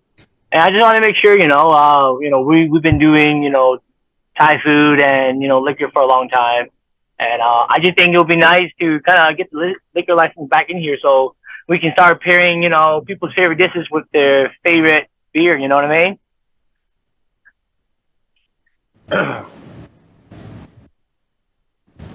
Sorry, did you hear that? Yes. Yep. Yeah, that's all I really need to say. Otherwise, once we bring it back, I think things will be great. I know some people are really bound or saddened that we don't have it. Otherwise, it's just another accommodation that we can offer for people to come out and enjoy their time with some good Thai food. Thank you. Yeah, you're welcome. Committee, what's your pleasure?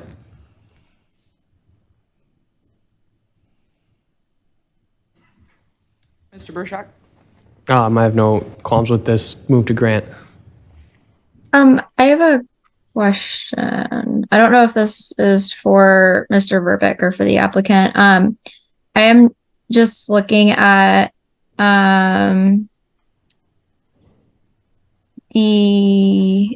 okay, sorry, it was crossed out. Never mind. Ms. Farley, would you like to second this? I will second it. Thank you. Second by Ms. Farley. Any discussion? Seeing none, any objections for approval? Seeing none, item 18 is granted. Looks like we've resolved our technical difficulties with item 17. Do I need to make a motion to bring that back up? Yes. Okay, so if I could have a motion from the floor about bringing item 17 back. Mr. Burshak? I move to take 17 off the table. Mike Verveer seconds that. Any objections? Seeing none, item 17 is back. Public hearing for a license transfer for LMMD LLC, doing business as the Red Shed, transfer from 406 North Francis to 508 State Street, Union, Unit A. We've got Lynn Diefenbach on the line. And so, Lynn, if you could introduce yourself and give us some information about your business transfer, that would be great. Thank you. Can you hear me now? We can, yes.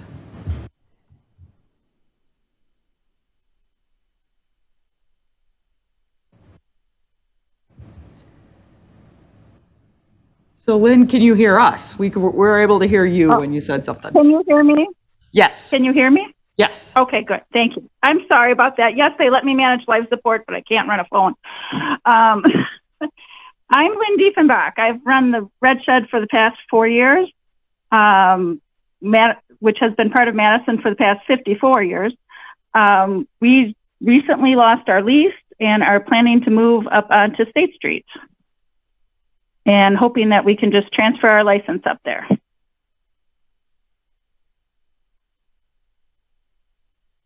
Okay, thank you. Committee, are there any questions for Lynn?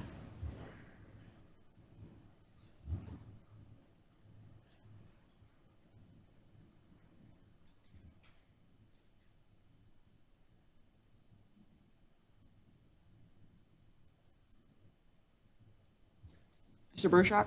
Sorry, I didn't see that pop up. Yeah, thank you, Chair. I'll just confirm that there won't be any major changes to the business besides the move. No. We're the biggest change for us would be that our capacity, we're hoping to increase a little bit because it is a bigger venue and we will have more bathrooms and then also handicap accessible bathrooms. You have 20 outdoor And more capacity? Yes, for in the summer out front, we would apply for the permit to get the tables out front. Okay. Thank you. No further questions. Ms. Farley? I did notice that your current license has a condition around outdoor patio, and I assume that this will transfer to the. I assume that you're getting a permit for the like sidewalk use, and I guess will that rather than a patio, does that condition transfer?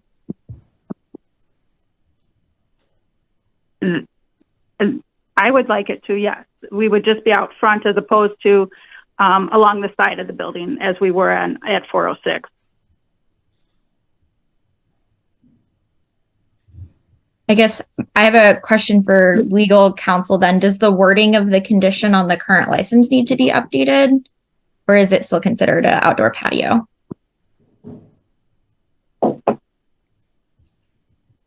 Attorney, we are ready for you.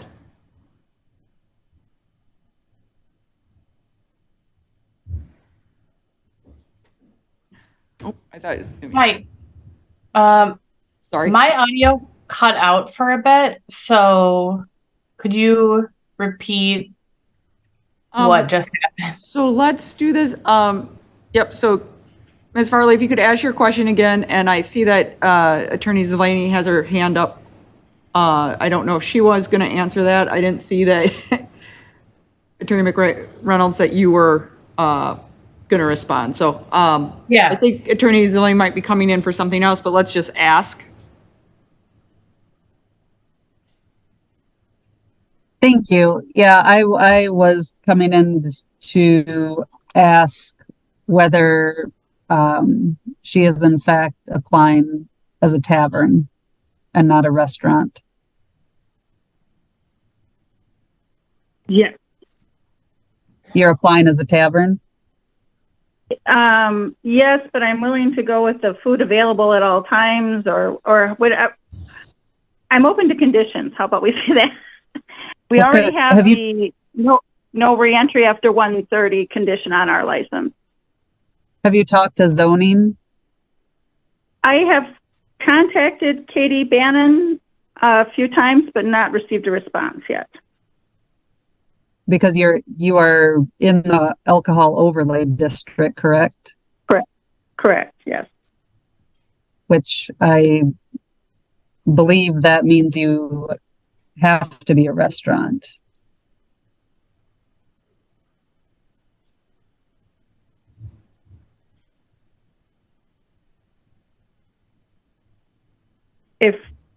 If that would be handled by the food offered available at all times, with the exception of slightly before close, because most of our food is fried and grilled, and I like to have it shut off a little bit before they actually leave the building.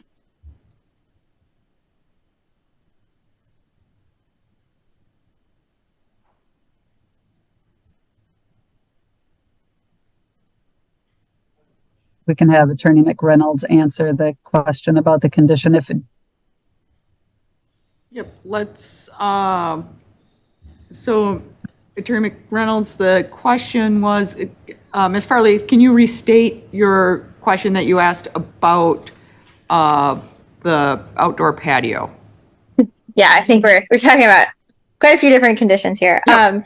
So I'll bring it back to my question about so the current license held by the applicant has a condition that whenever the outdoor patio is utilized, an employee will supervise that area. For this license transfer, my question is, because the new location no longer has the same patio, the applicant is applying for a permit to use the sidewalk in front of the location. If the wording of that current condition needs to be updated.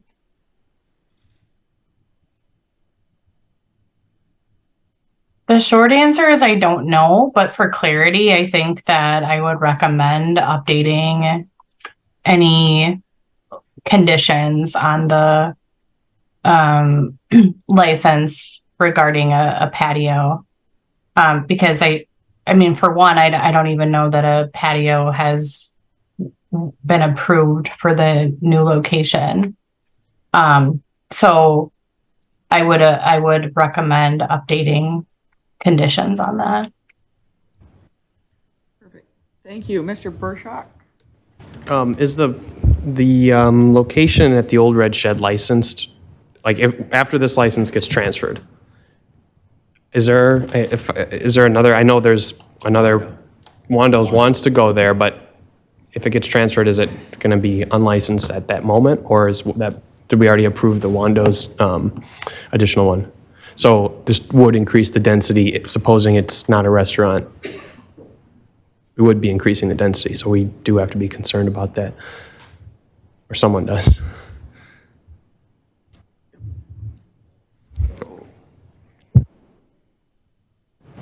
Alder Revere. Thank you, Chair Westra. So why don't I begin? Are these technically supposed to be questions of the applicant? I think they're technically supposed to be questions. Because I wanted to respond to So Ms. Farley as well. Yep, so we have. So I can hold off on that and just. Yeah, because we do have a registrant wishing to speak after we're done with the applicant. So let's do this. Do we have any more questions for the applicant? Why don't I ask Lynn a question or two? Okay, yep. Hi, Lynn, can you hear me? Yes, I can. Okay, very good. So as it relates to capacity, I can't speak for the zoning administrator, and I won't try to do that tonight, but I thought when you and I last spoke on the phone that we spoke about capacity. This was before you had made your application. And I thought I had shared with you, for example, the history of when Mad Hatters lost their lease due to the redevelopment of University Square Mall and moved to Gorham and Broome Streets, that they too wish to have a greater capacity, but if not because of the letter, the spirit of what we used to call at the time alcohol license density ordinance, now it's the alcohol overlay district in the zoning code, that we insisted that the capacity remain the same.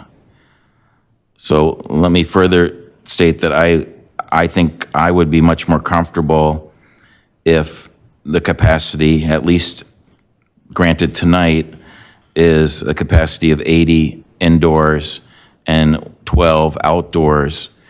And I derive that number from what is on your current license on North Francis Street, and the fact that the dozen is what Jay Wandersky received permission from the city during COVID to extend his sidewalk cafe. And that's kind of the answer to Ms. Farley, by the way, the sidewalk cafe. But anyway, so I think at least the spirit of our ordinance would necessitate, in my estimation, that your capacity be 80 indoors and 12 outdoors, assuming that, which I have every reason to believe you would be successful in an application for a sidewalk cafe license with the City Economic Development Division. Does that make sense to you, Lynn? I wanted to get your response and didn't want you to be blindsided, perhaps, if that might be the motion tonight, assuming that the attorneys allow us to proceed. I understand where you're getting those numbers from. My only concern, and obvious, my rent is, everything is going up a little, but as long as there's a opportunity to expand and the building is expected to be sprinkled within the next couple years, as long as there's an opportunity to increase the capacity over the 80, I mean, I understand where the numbers are coming from. Thank you. I appreciate that, Lynn. And again, I can't speak for the assistant city attorneys and their analysis tonight or the zoning administrator's analysis in the future on this. I'm just going by my historical reference as a member of this committee that that's what we've done in the past with the very few number of transfers from one location to another within the alcohol overlay district. You can count on one hand how many there have been, but the same was the case more recently with with Red Rock.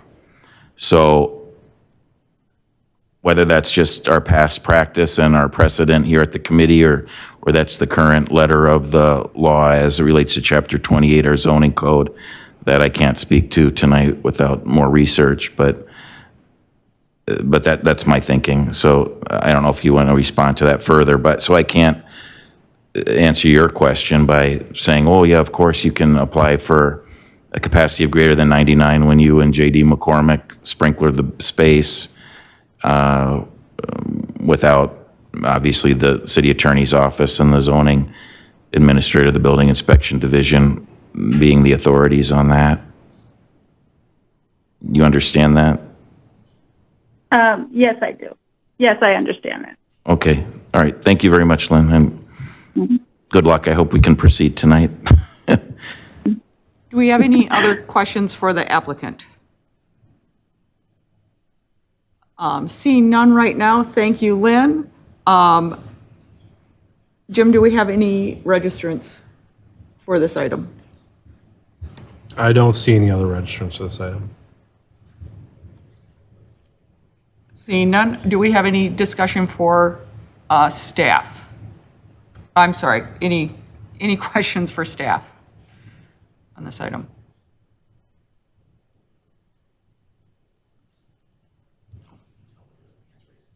Is there? Oh, I see it. Yeah. Sorry, Ms. Farley. I have, going back to Attorney Zilvi's comment, the application is applying as a tavern, and I understand that there might need to be some conversations with zoning. If we move to grant tonight, is that something that could be updated after?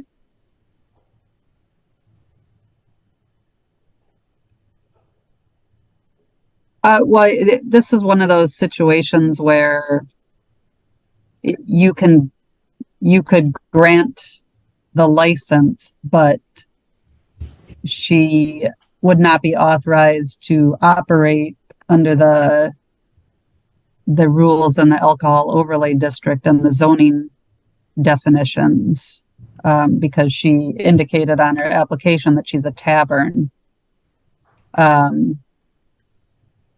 And so while you could approve it, whether or not the license could be issued is another question. And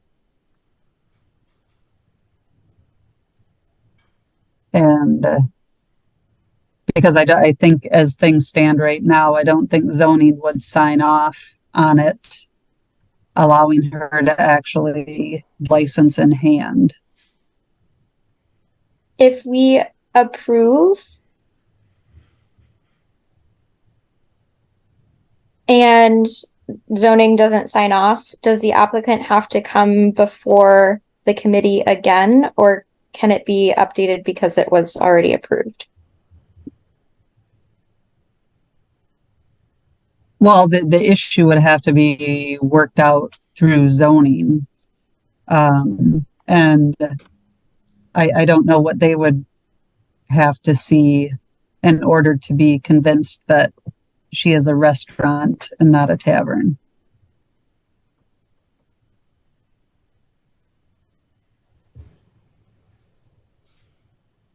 Attorney McReynolds?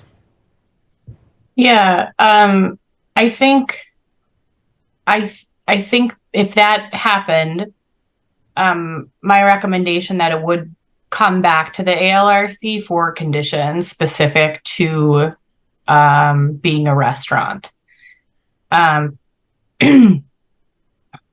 So because zoning would likely, instead of just having zoning determine whether or not something is a restaurant, I think having conditions placed on a license to be a restaurant would be something much more clear and enforceable. So it would be clear if the applicant came back to the ALRC and had conditions on the license to, agree to the same things that we had already talked about with the other applicants in the alcohol overlay district. Instead of zoning just telling them to do those things, if that makes sense. And I think also the application would have to be changed and the restaurant box checked instead of the tavern box, or both of them, the tavern and restaurant box checked.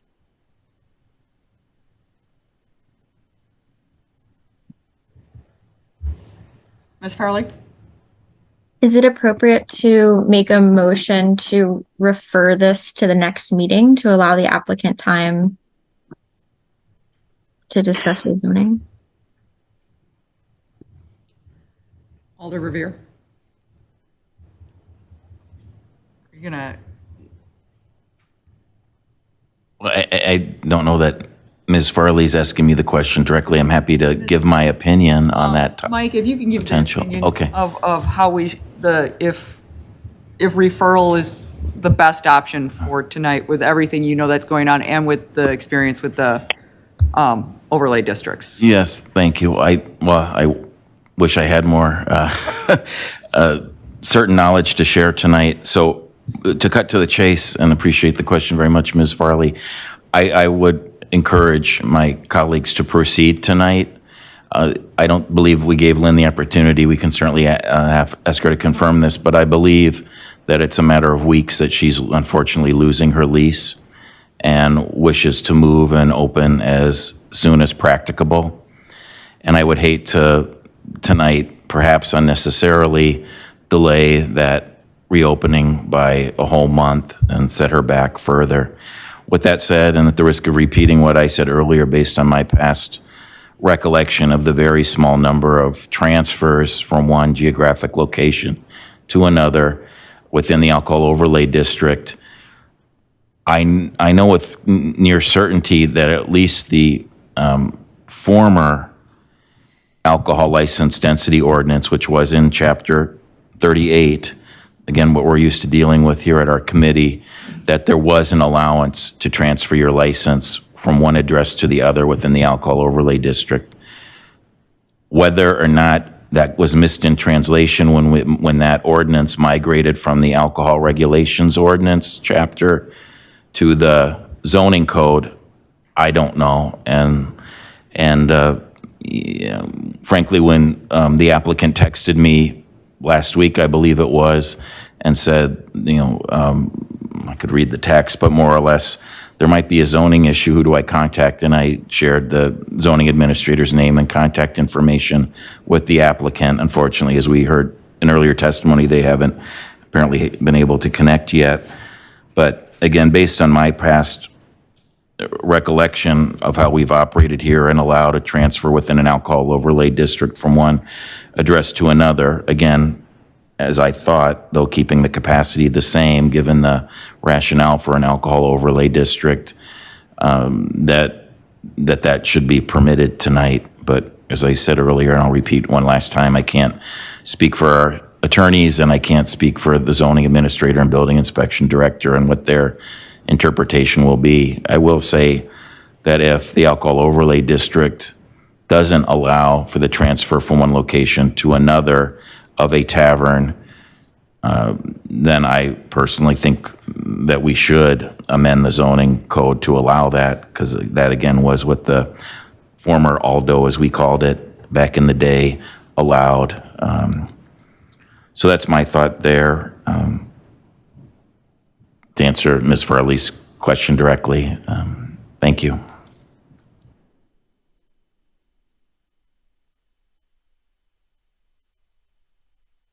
Committee, what is your pleasure?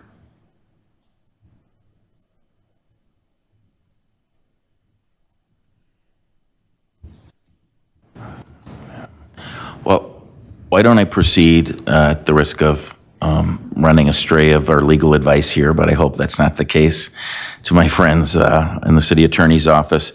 And should also just point out, well, why don't I make the motion, and then I'll point it out later.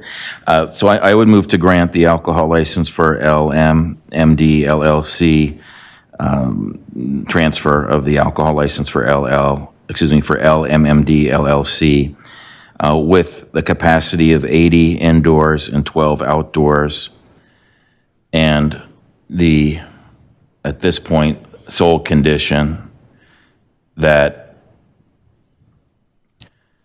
no patrons are permitted to enter or re-enter the establishment after 1:30 a.m. on Friday and Saturday nights. And if there's a second, I'll say a few words. Second by Mr. Burshak. Thank you. So I won't repeat why I'd like to move forward. I'll just not so much to remind our colleagues here, but the applicant perhaps more so, that this application would normally proceed to the next common council meeting, which was mentioned earlier tonight, is Tuesday, October 3rd. So I hope and pray that between now and October 3rd, we get clarification of the legal situation, reference the zoning code for this applicant. Because as I said earlier, time is of the essence for her and her employees. So that's one. Two, I just want to address Ms. Farley's excellent question earlier about the existing condition for the red shed, and share that the red shed, when we were going through a transition of the smoking ban ordinance, had decided to utilize a side, very tiny patio area, mostly for smokers to stand around and utilize that when it was still legal to do so.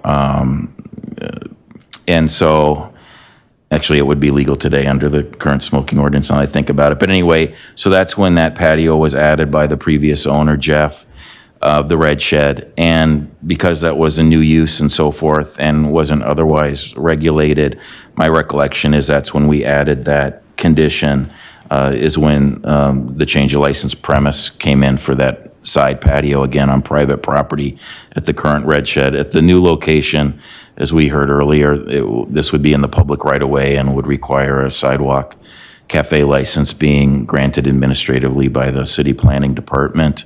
And as such, that's highly regulated through Chapter 9 of our ordinances, where things have to be in good order, alcohol has to be off the table at a certain time, et cetera, et cetera. So with that said, that's why I would just suggest that since we're transitioning from a private patio to a public space with the sidewalk cafe, that we don't need that other condition. But certainly it's was a great question, and it's something that I'm confident this applicant, given her experience, will ensure that the sidewalk cafe, if granted that license, will always be in good order. So thank you. Thank you, Alder. Mr. Burshak. Yeah, I support the motion. I would just ask that Alder Verveer, the other, whoever else on this committee also attends council meetings, come back and let us know what's learned about the issue with transferring within the alcohol density overlay zone. So as far as so we can be informed and about that issue as it relates to our committee's business.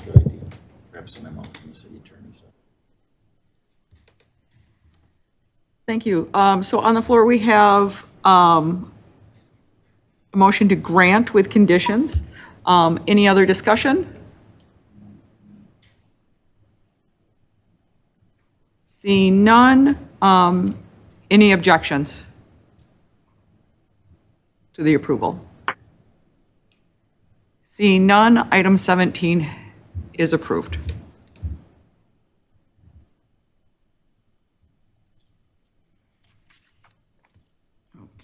Next, number 19. Yep. Up next, number 19, public hearing, new license, Whole Foods Market Group Incorporated, doing business as Whole Foods Market, 4710 Madison Yards Way. Agent Paul Sigmund. Do we have a registrant for this item? Yeah, Paul is registered. And here. He's here. So Paul, if you could come up, introduce yourself, and tell us about this new license for Whole Foods. Yep, I'm the Paul Sigmund. I'm the store team leader at the current location and the new location are right up the road. The license is basically picking up what we have right now and moving it down the road. Bigger capacity, more capacity, but other than that, pretty much the same type of business. Committee, do we have any questions for Paul? For sure. So you're applying for a Class B combination liquor and beer, isn't it? I'm more used to seeing grocery stores have Class A licenses, so you can, for off-premises consumption. Do you do it differently at Whole Foods? That's typical of a lot of grocery stores right now too. They serve alcohol in the stores. Okay. We don't serve as much right now, but someone could open a bottle of beer and eat it in the restaurant seating area. Okay. That's all I had. Thanks. Thank you, Chair Westra. Welcome and congratulations on the much improved space. Oh, yeah. So my first question of you, and perhaps it also would be of the Deputy City Clerk, is why isn't this technically a transfer of the license? Why is it a new license application? I'm not sure about that part. You didn't handle the application, I someone didn't handle the corporate application. side did? Yeah, there's corporate side and legal the folks, attorneys here in town. Okay. Do you recall, Mr. Verbeck, a conversation with Whole Foods representatives about why this isn't a transfer of the license?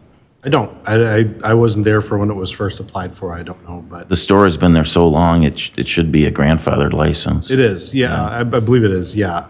At the very least, they'd just be able to surrender the old license to themselves. So I don't think there's any concern for having to pay the reserve fee.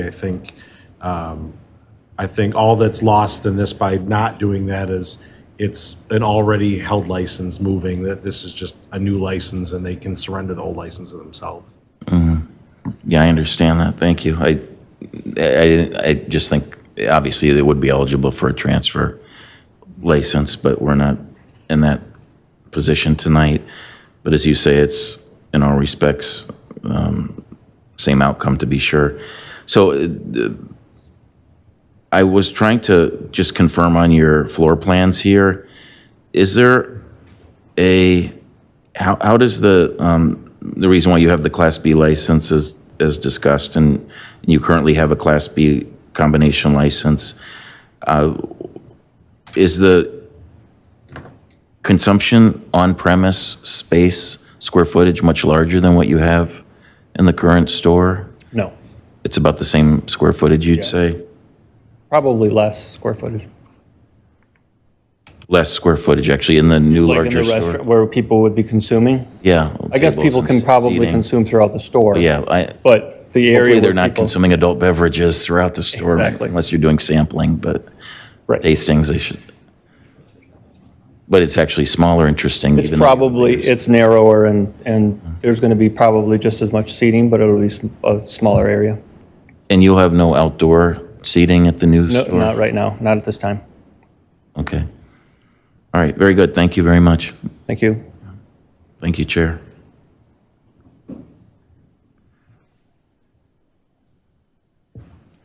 Thank you. Any more questions for the applicant? I have one question. When's Yes. the new store supposed to open? December 13th. And will the other one close at the same time, or will be there some overlap? It'll close on the 10th. Okay. So, yes.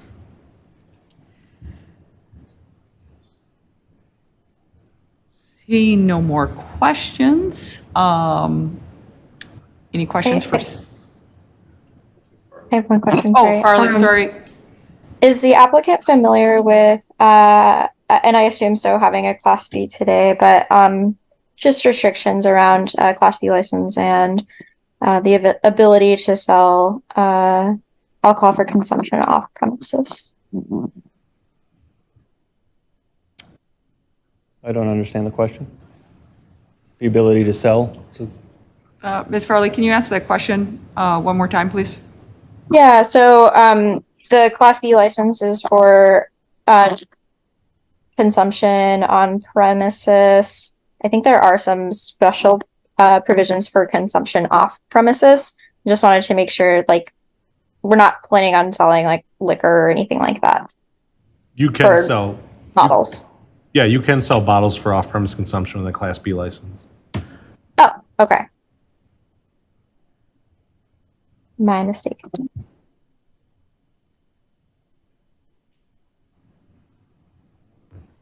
Seeing no further questions for the applicant, thank you. Thank you. Jim, do we have any registrants for this item? That was the only one. Okay. Seeing no more registrants, committee, what's your pleasure?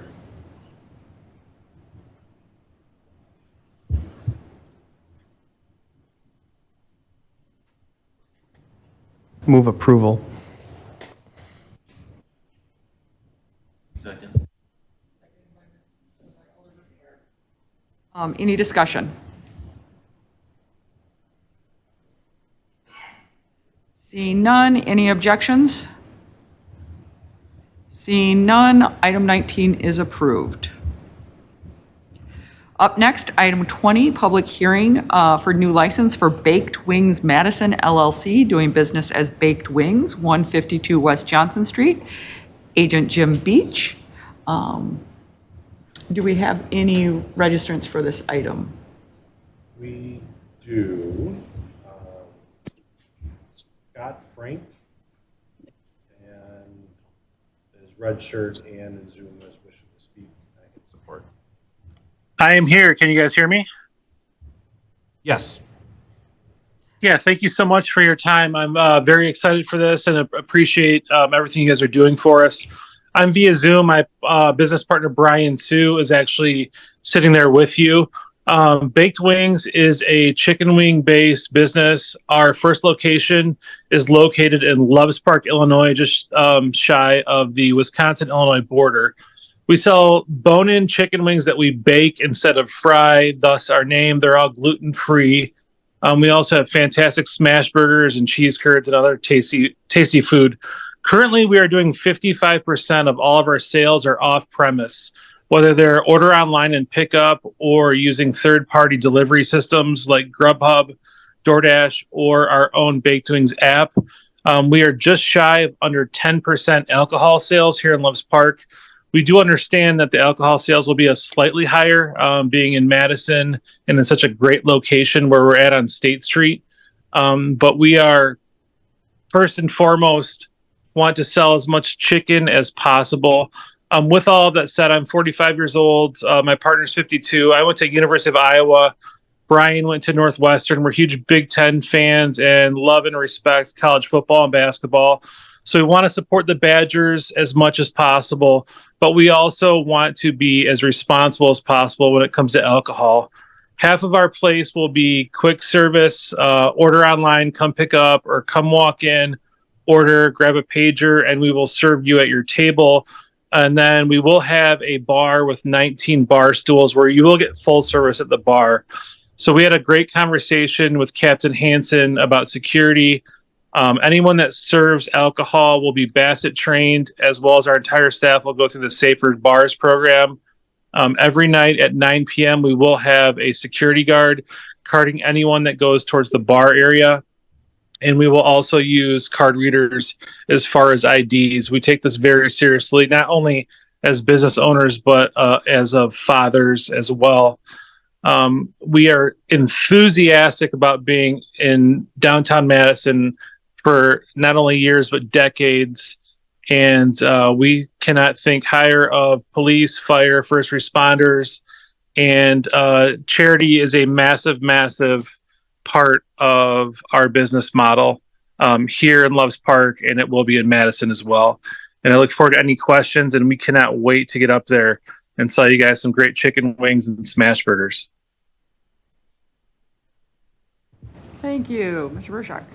Thank you, Chair. Thanks for coming to our meeting tonight. First of all, the agent listed on our agenda is Jim Beach, and so can you explain what your role is in the business?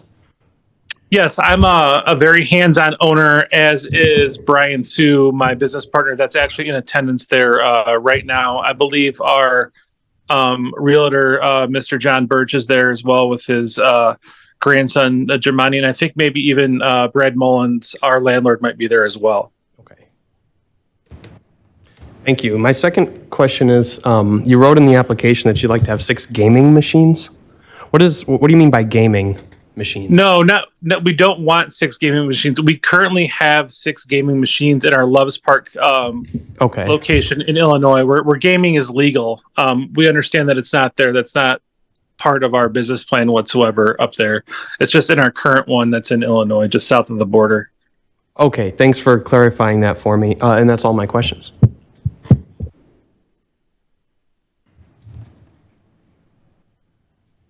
Are there, committee, are there any other questions for the applicant? Seeing none. Jim, do we have anyone else registered? Yeah, Brian Sue and Brad Mullins are both registered in support, not wishing to speak, but available to answer questions.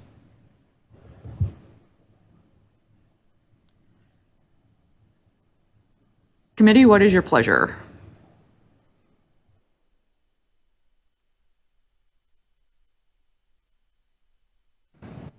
Revere. Thank you, Chair. I move to grant the alcohol license for Baked Wings Madison LLC, agenda item number 20, with the following 2 conditions. First, that the establishment shall meet the definition of a restaurant under Madison General Ordinance, Section 38.02 at all times. And second, that food shall be available at all times.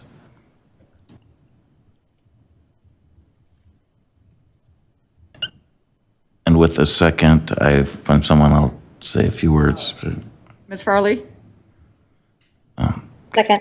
Thank you, Ms. Farley. So let me just say that I didn't ask the applicants on the record about if they were fine with those 2 conditions, because I previously had shared that with them in our telephonic meetings. So they knew that those were coming from me and that they were routine. I'll also point out that the 1:30 a.m. condition, even though this is, for all intents and purposes, a State Street establishment, is Henry Street is kind of the cutoff where the Madison Police Central District at the time we started that 1:30 closure. So this isn't in the block with the 1:30 closure. So if the license is granted and the applicants open, as I hope and assume they will, they don't have to worry about people coming in after 1:30 a.m. for their baked wings. So I just wanted to explain that too. And lastly, let me just say how thrilled I am that this extremely visible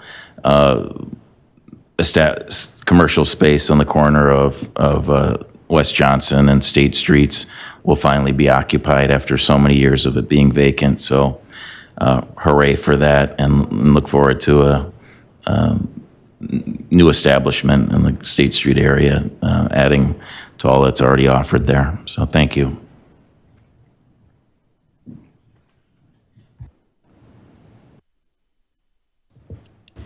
Any other discussion?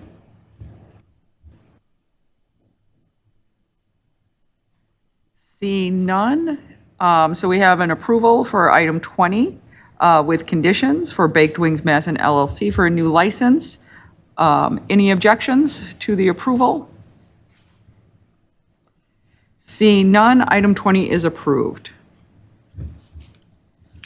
Next up on the agenda, we have item number 22, public hearing for new license Rocky Tico LLC, doing business as the Reverie Baking Company at 2021 Winnebago Street, agent Gwen Shales.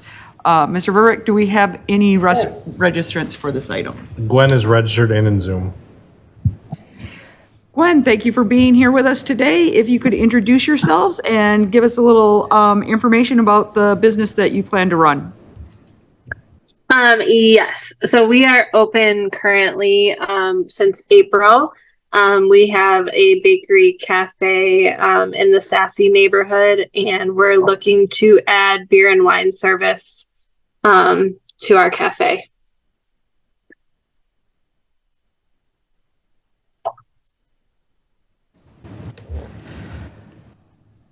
Committee, are there any questions for Gwen tonight?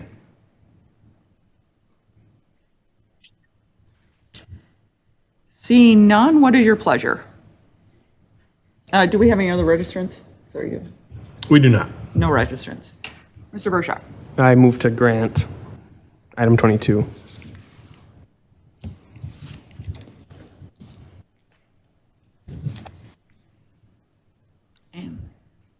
Second by. Okay.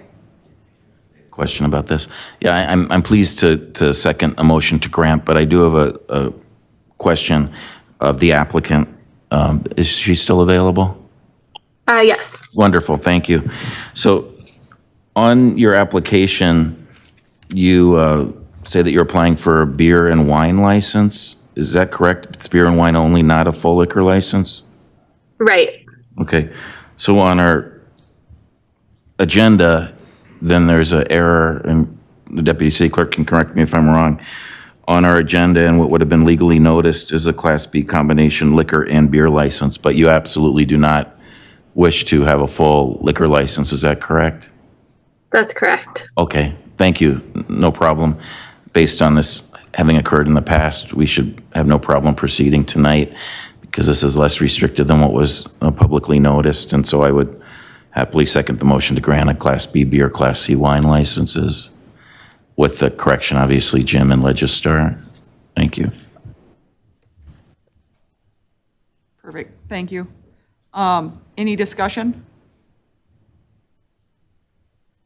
Seeing none, any objections on the approval? Seeing none, item 22 is approved with the corrections. Thank you, Gwen. Thank you. Thank you. Next up, item number 23, public hearing for new license, Bowl New England Incorporated, doing business as Spare Time Madison at 7415 Mineral Point Road. Agent Jack Tenda. Do we have registrants for this item? I have a Timothy Corley is registered in support. Not going to speak, but we will answer questions.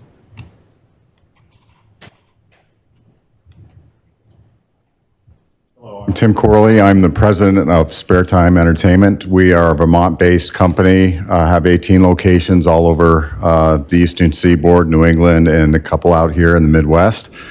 We are currently under construction on Mineral Point Road, where the old Shopco was. We're sharing that space with Crunch Fitness.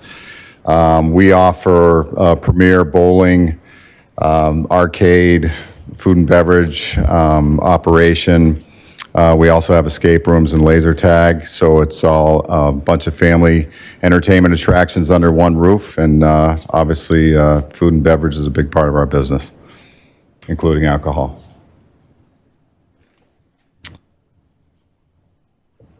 Thank you.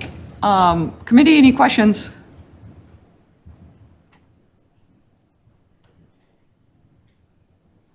Alder Revere. Thank you, Chair Westra. Welcome to thanks. Madison. Thank you. Thanks for investing in our community. Excited to be here. I think I only have one question, and that is, and I know you don't obviously have your application in front of you, but for those of us that do, question number 25, where we ask percentages of your revenue from alcohol, food, and other, and so forth. So you did indicate that there would be other, which obviously you also just testified to, and in the application you write, or your attorney, or whoever, writes bowling, arcade games, laser tag, escape rooms. But then when we ask the alcohol percentages, which would include other, that wasn't included. Yeah, thank you. The deputy city clerk has it, so you can see exactly what I'm asking you. Perhaps it would be appropriate to amend your application here at the meeting. Okay. So the revenue mix, it's the way we do it is the bowling, as all the bowling related is 30% of the overall revenue. Food and beverage is another 33% or so. And then the other would be amusements, games, the laser tag and all of that would be the next third. So it's basically a third, a third, a third. And then when you break down the 33% for food and beverage, 60% of that is food, and then the 40% is alcohol. So does that make sense? Yes. So but when you're looking at could the you repeat overall- for the, since technically we're licensing you as a restaurant, could you just repeat one more time, especially for the deputy city clerk's benefit, what we want the exact numbers for question 25? Okay, so then if you did the math, it's probably going to drop like 33, 33, 33. Well, 33. So food and alcohol together, food and beverage is 33% of the total revenue of the facility. Okay? The other third is bowling related, and then the rest of it is arcade. So if you look at the 100% alcohol, it alone is probably about 10% of the overall revenue of the facility. I think maybe they just misunderstood the question. Yes, I'm sure that was the case. A harmless error. You have that to amend on the record, sense? Jim? Yeah, so you said it's a third, so it's like 11% alcohol, 22% food, and then 90. And then another 66% 66% would be the other 67% venues. of it. Yes, Okay, correct. gotcha. Yeah. Thank you. Is that your original application? We'll need to keep that if we could. Yeah. Okay, thank you very much. I do, Captain Hansen has a question too, by the way. So in just talking with the West District captain, I know that you had met with Captain Beckett as well. Just the security plan, we have had shootings and other large-scale disturbances at other West Side bowling places, and then you are near some other youth areas there with the Jump House and some other businesses there. What would be your security plan for the committee to hear, and how you're going to monitor youth coming into the... Sure. I mean, generally what we do is, particularly on the weekends, we'll have either a police officer presence at night or a security company that comes in, and they'll be there for anywhere from 3 to 4 hours at a time, and actively involved in, even carding people at the front door for events and things like that. The other thing we do is we're closing earlier than we have in the past, so to try to mitigate any issues after midnight. So we'll be closed at midnight.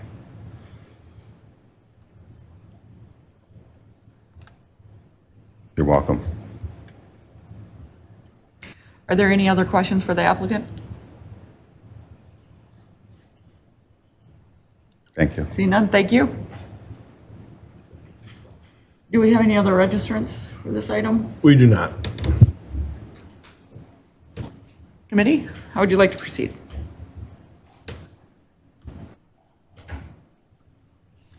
Mr. Burchett. Move to grant. Second by Alder Revere. Any discussion? Seeing none, any objections?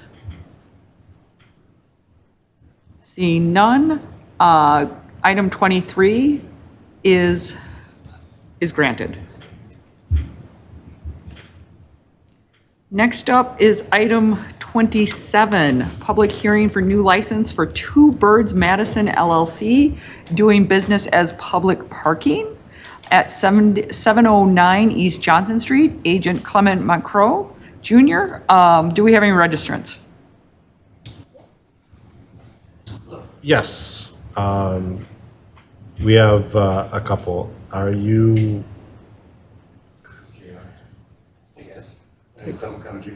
Okay. Yep. If you could, okay, hold on one second. If you could introduce yourselves and just tell us a little bit about what you're planning to do with public parking. Absolutely. My name is Clement O'Connor Jr. It's my business partner over here, Jack Yip. We are planning on opening up on 709 East Johnson, a cocktail bar, original cocktail bar. Just to kind of give you a little bit of our background, to blow it up, is that I'm the original beverage director of Merchant here. And then I left for Texas, where I opened up about 5 cocktail bars. And Jack over here has opened up Red Sushi and Jackknife. And so we're kind of combining our powers essentially to do a cocktail bar with a little bit of like Japanese food influence that is going to come from Jackknife into our space. And then if you have any questions, please.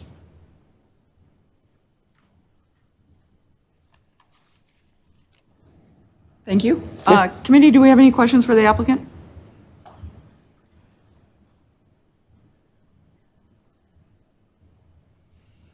Seeing none, or Alder? Thank you. Welcome back. As I said to you earlier, I'm excited for you and Jack. Congratulations on this new endeavor. My simple question is usually, considering where you're opening, that the neighborhood association and the alder of the district, Marcia Rummel, usually weigh in, each of them respectively, with feedback, formal recommendation. Did you have a chance to meet with the neighborhood association and at least chat with Alder Rummel? Yeah, I definitely chatted. I did not get to chat with the alder. Jack did, but I met with the neighborhood association and they gave us their blessings. And they were even at Robin Room a couple of nights ago asking me even more questions. They seemed pretty excited about it. But yeah, they didn't seem to have any concerns that I'm aware of. Yeah, I would think that they likely wouldn't. It's just usually the Tenny Lapham Neighborhood Association usually lets us know, at least in the past they have. And Jack, you and Alder Rummel had no, why don't you come up, because I think I might have a question for you too. Thank you for coming forward, Jack. Do you want to, maybe you should introduce yourself too. Hi, I'm Jack, and I'm the owner of Red and Jackknife. I'm co-owner. So just to follow up on the question I had asked, can you want to share with us how your conversation with Alder Rummel went? Yeah, we have a full support from the neighborhood association, and then from the elder lady. Yeah. Marcia Rummel. Yeah. And I did send the president of the neighborhood association, and he sent an email to the. I think I forward all the email to you guys as well. Just saying that the public parking has a full support from the neighborhood association.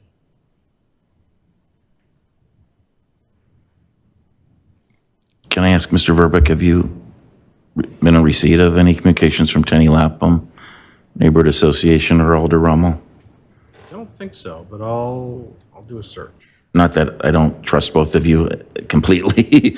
I just thought it would be important that if they went to the trouble of sending us written correspondence, that we include it in the record. So it's the benefit of the city council would have that too, along with this application. Yeah, I'm not seeing anything. Okay. Well, if you, did you say, Jack, that you did receive something in writing from one or both of those? Yes, he emailed us.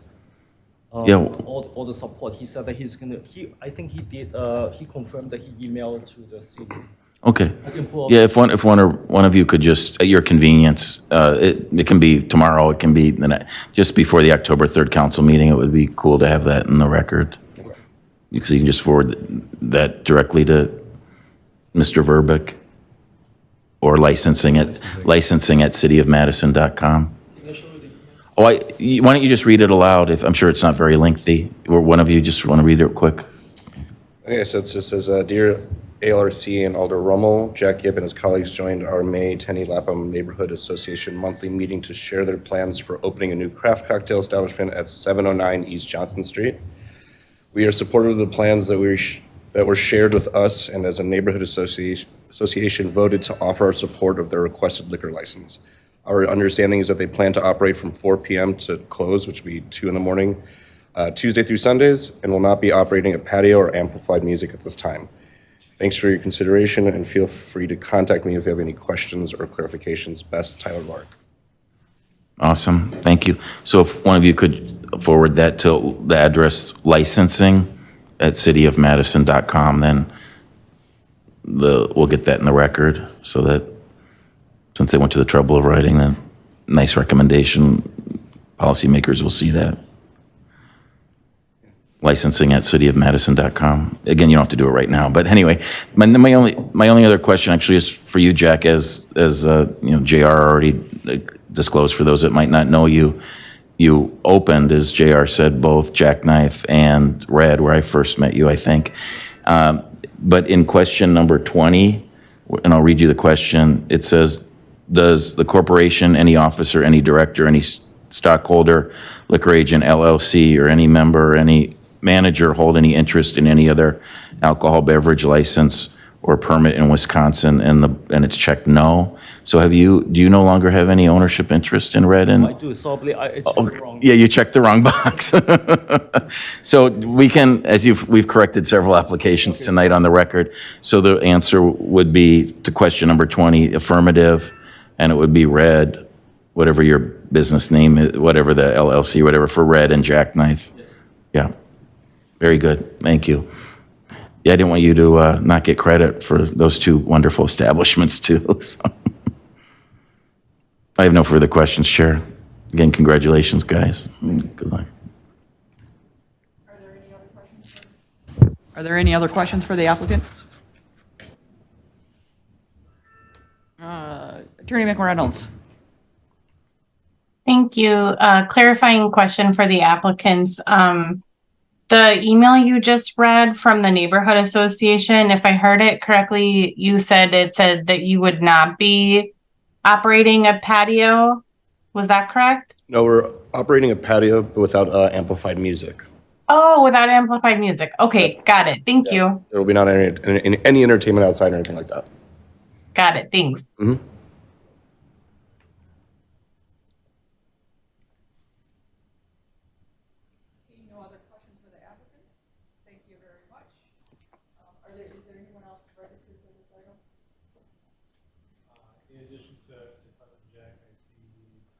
Matt Apter is in support, not wishing to speak. Oh, not really. In addition to Clement and Jack, I see Matt Apter is in support, not wishing to speak, but available to answer questions.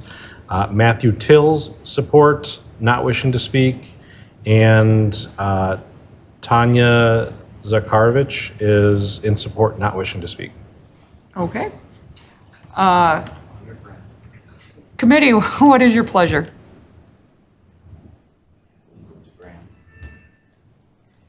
So Alder Rivera has moved to grant. Can I get a second, please? Second by Mr. Burshak. Any discussion? Seeing none, any objections to this approval? Seeing none, item 27 is approved. Thank you, guys. Thank you very much. Thank you, thank you. Bye, guys. Thank you. Our last license of the evening, item 26, public hearing for new license, Northside Lounge LLC. 28? Oh, item number 28, yep. It's been a very long day, I apologize. Public hearing, new license, Northside Lounge LLC, doing business as Northside Lounge at 1022 North Sherman Avenue with agent Simon Dedigener. Do we have anyone registered for this item? Yes, Simon is registered.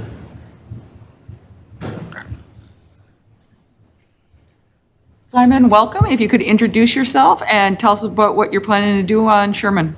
Hello, my name is Simon Dedinger. I'm hoping to open a neighborhood cocktail lounge. I'm a resident of the North Side, and I really wanted to open something in my neighborhood. Found a nice little spot on Sherman Avenue. This is a standalone building, and thought a cocktail lounge would be very nice there. Thank you. Committee, do we have any questions for Simon?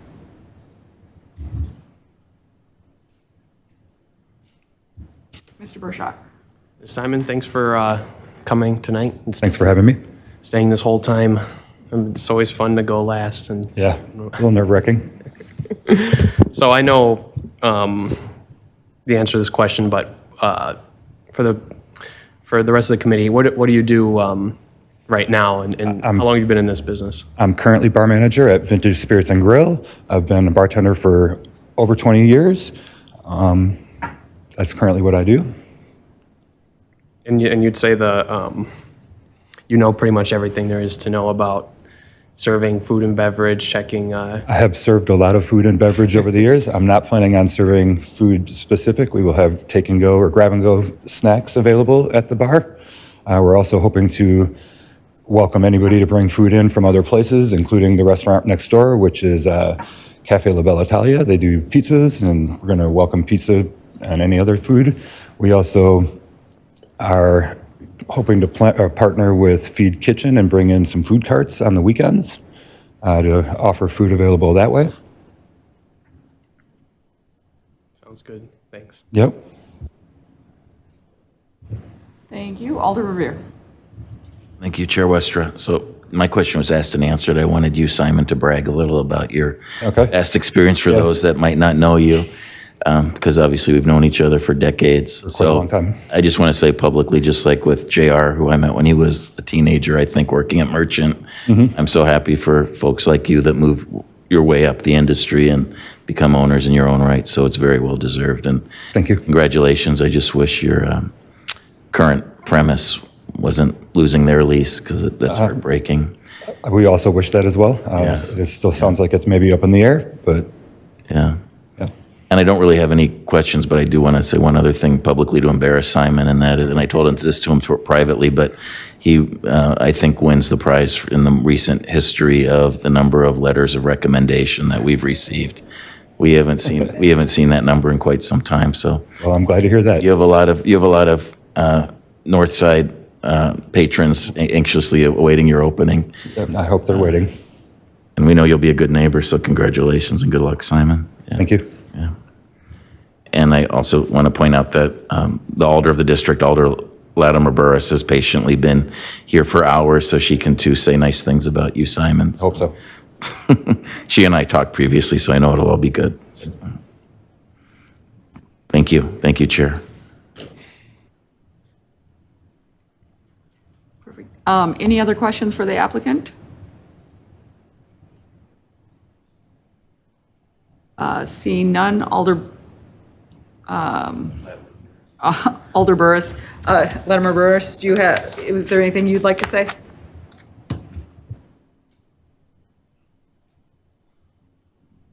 I think you're muted. Alder, you need to unmute yourself. Oh, okay.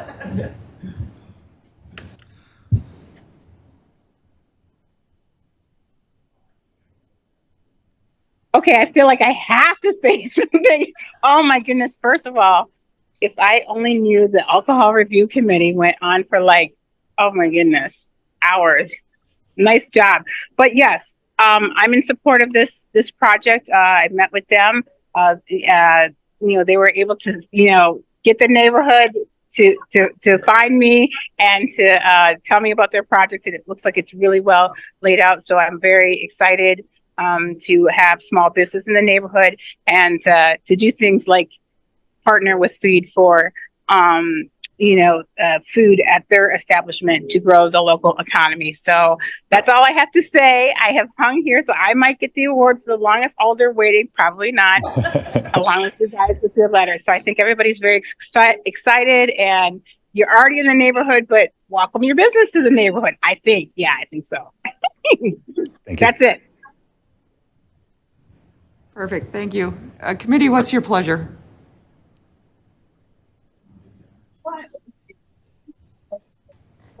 Ms. Rorschach. I don't want to see you go, but I'll miss you downtown. Yeah, thanks. You can come and visit me. But I moved to Grant. Second. Second by Alder Revere. Any discussion? Seeing none, any objections to approval? Seeing none, item 28 is approved. Moving on to item 29, report of the Madison Police Department, summary of recent calls for service. Captain Hansen, do you have anything you would like to bring to our attention today? Just two quick calls for service. One over at Antlers Bar over on Broadway. We did have a stabbing back in end of August over there, and I think it was end of August. And right now, 2 individuals are in custody for that, so that is good. And it appears like it was a random incident, but very thankful the individual did survive. And then the other incident that you could argue is bar related or is right outside.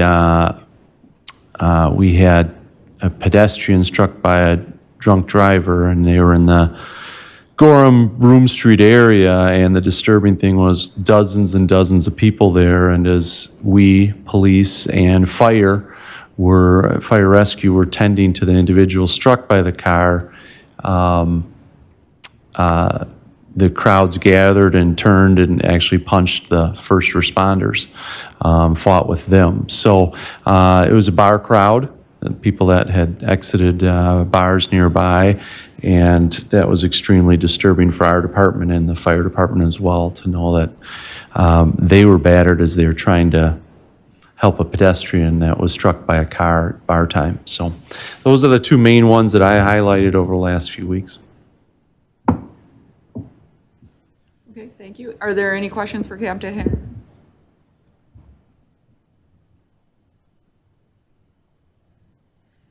Seeing none. Next up, report of the city clerk's office. Item 30, summary of licenses issued. Jim, do you have anything for us today? Yeah, I'd say a couple weeks ago, I happened to stumble across an issue where we had 2 establishments that for some reason didn't pop up on our list of expired licenses. It was Souls on the Square on East Mifflin and Cassetta Kitchen over on West Wash. And I contacted them, reached out to them. They didn't have any holds on the license. They just hadn't paid their renewal fees yet. Souls has satisfied that, so they're all good. Cassetta, we might have an issue with a new ownership in there. So I'm speaking with them, so they might be submitting a new application soon, because it sounds like it might be 100% new ownership for that establishment. That's all I have. Thank you. Are there any questions for the clerk's office? Seeing none, I would entertain a motion for adjournment. Mr. Bruchak has moved to adjourn us. Do I have a second? Alder Revere has seconded the motion. Any objections? Seeing none, we are adjourned at 8:57 p.m. Thank you, everyone. Have a good evening.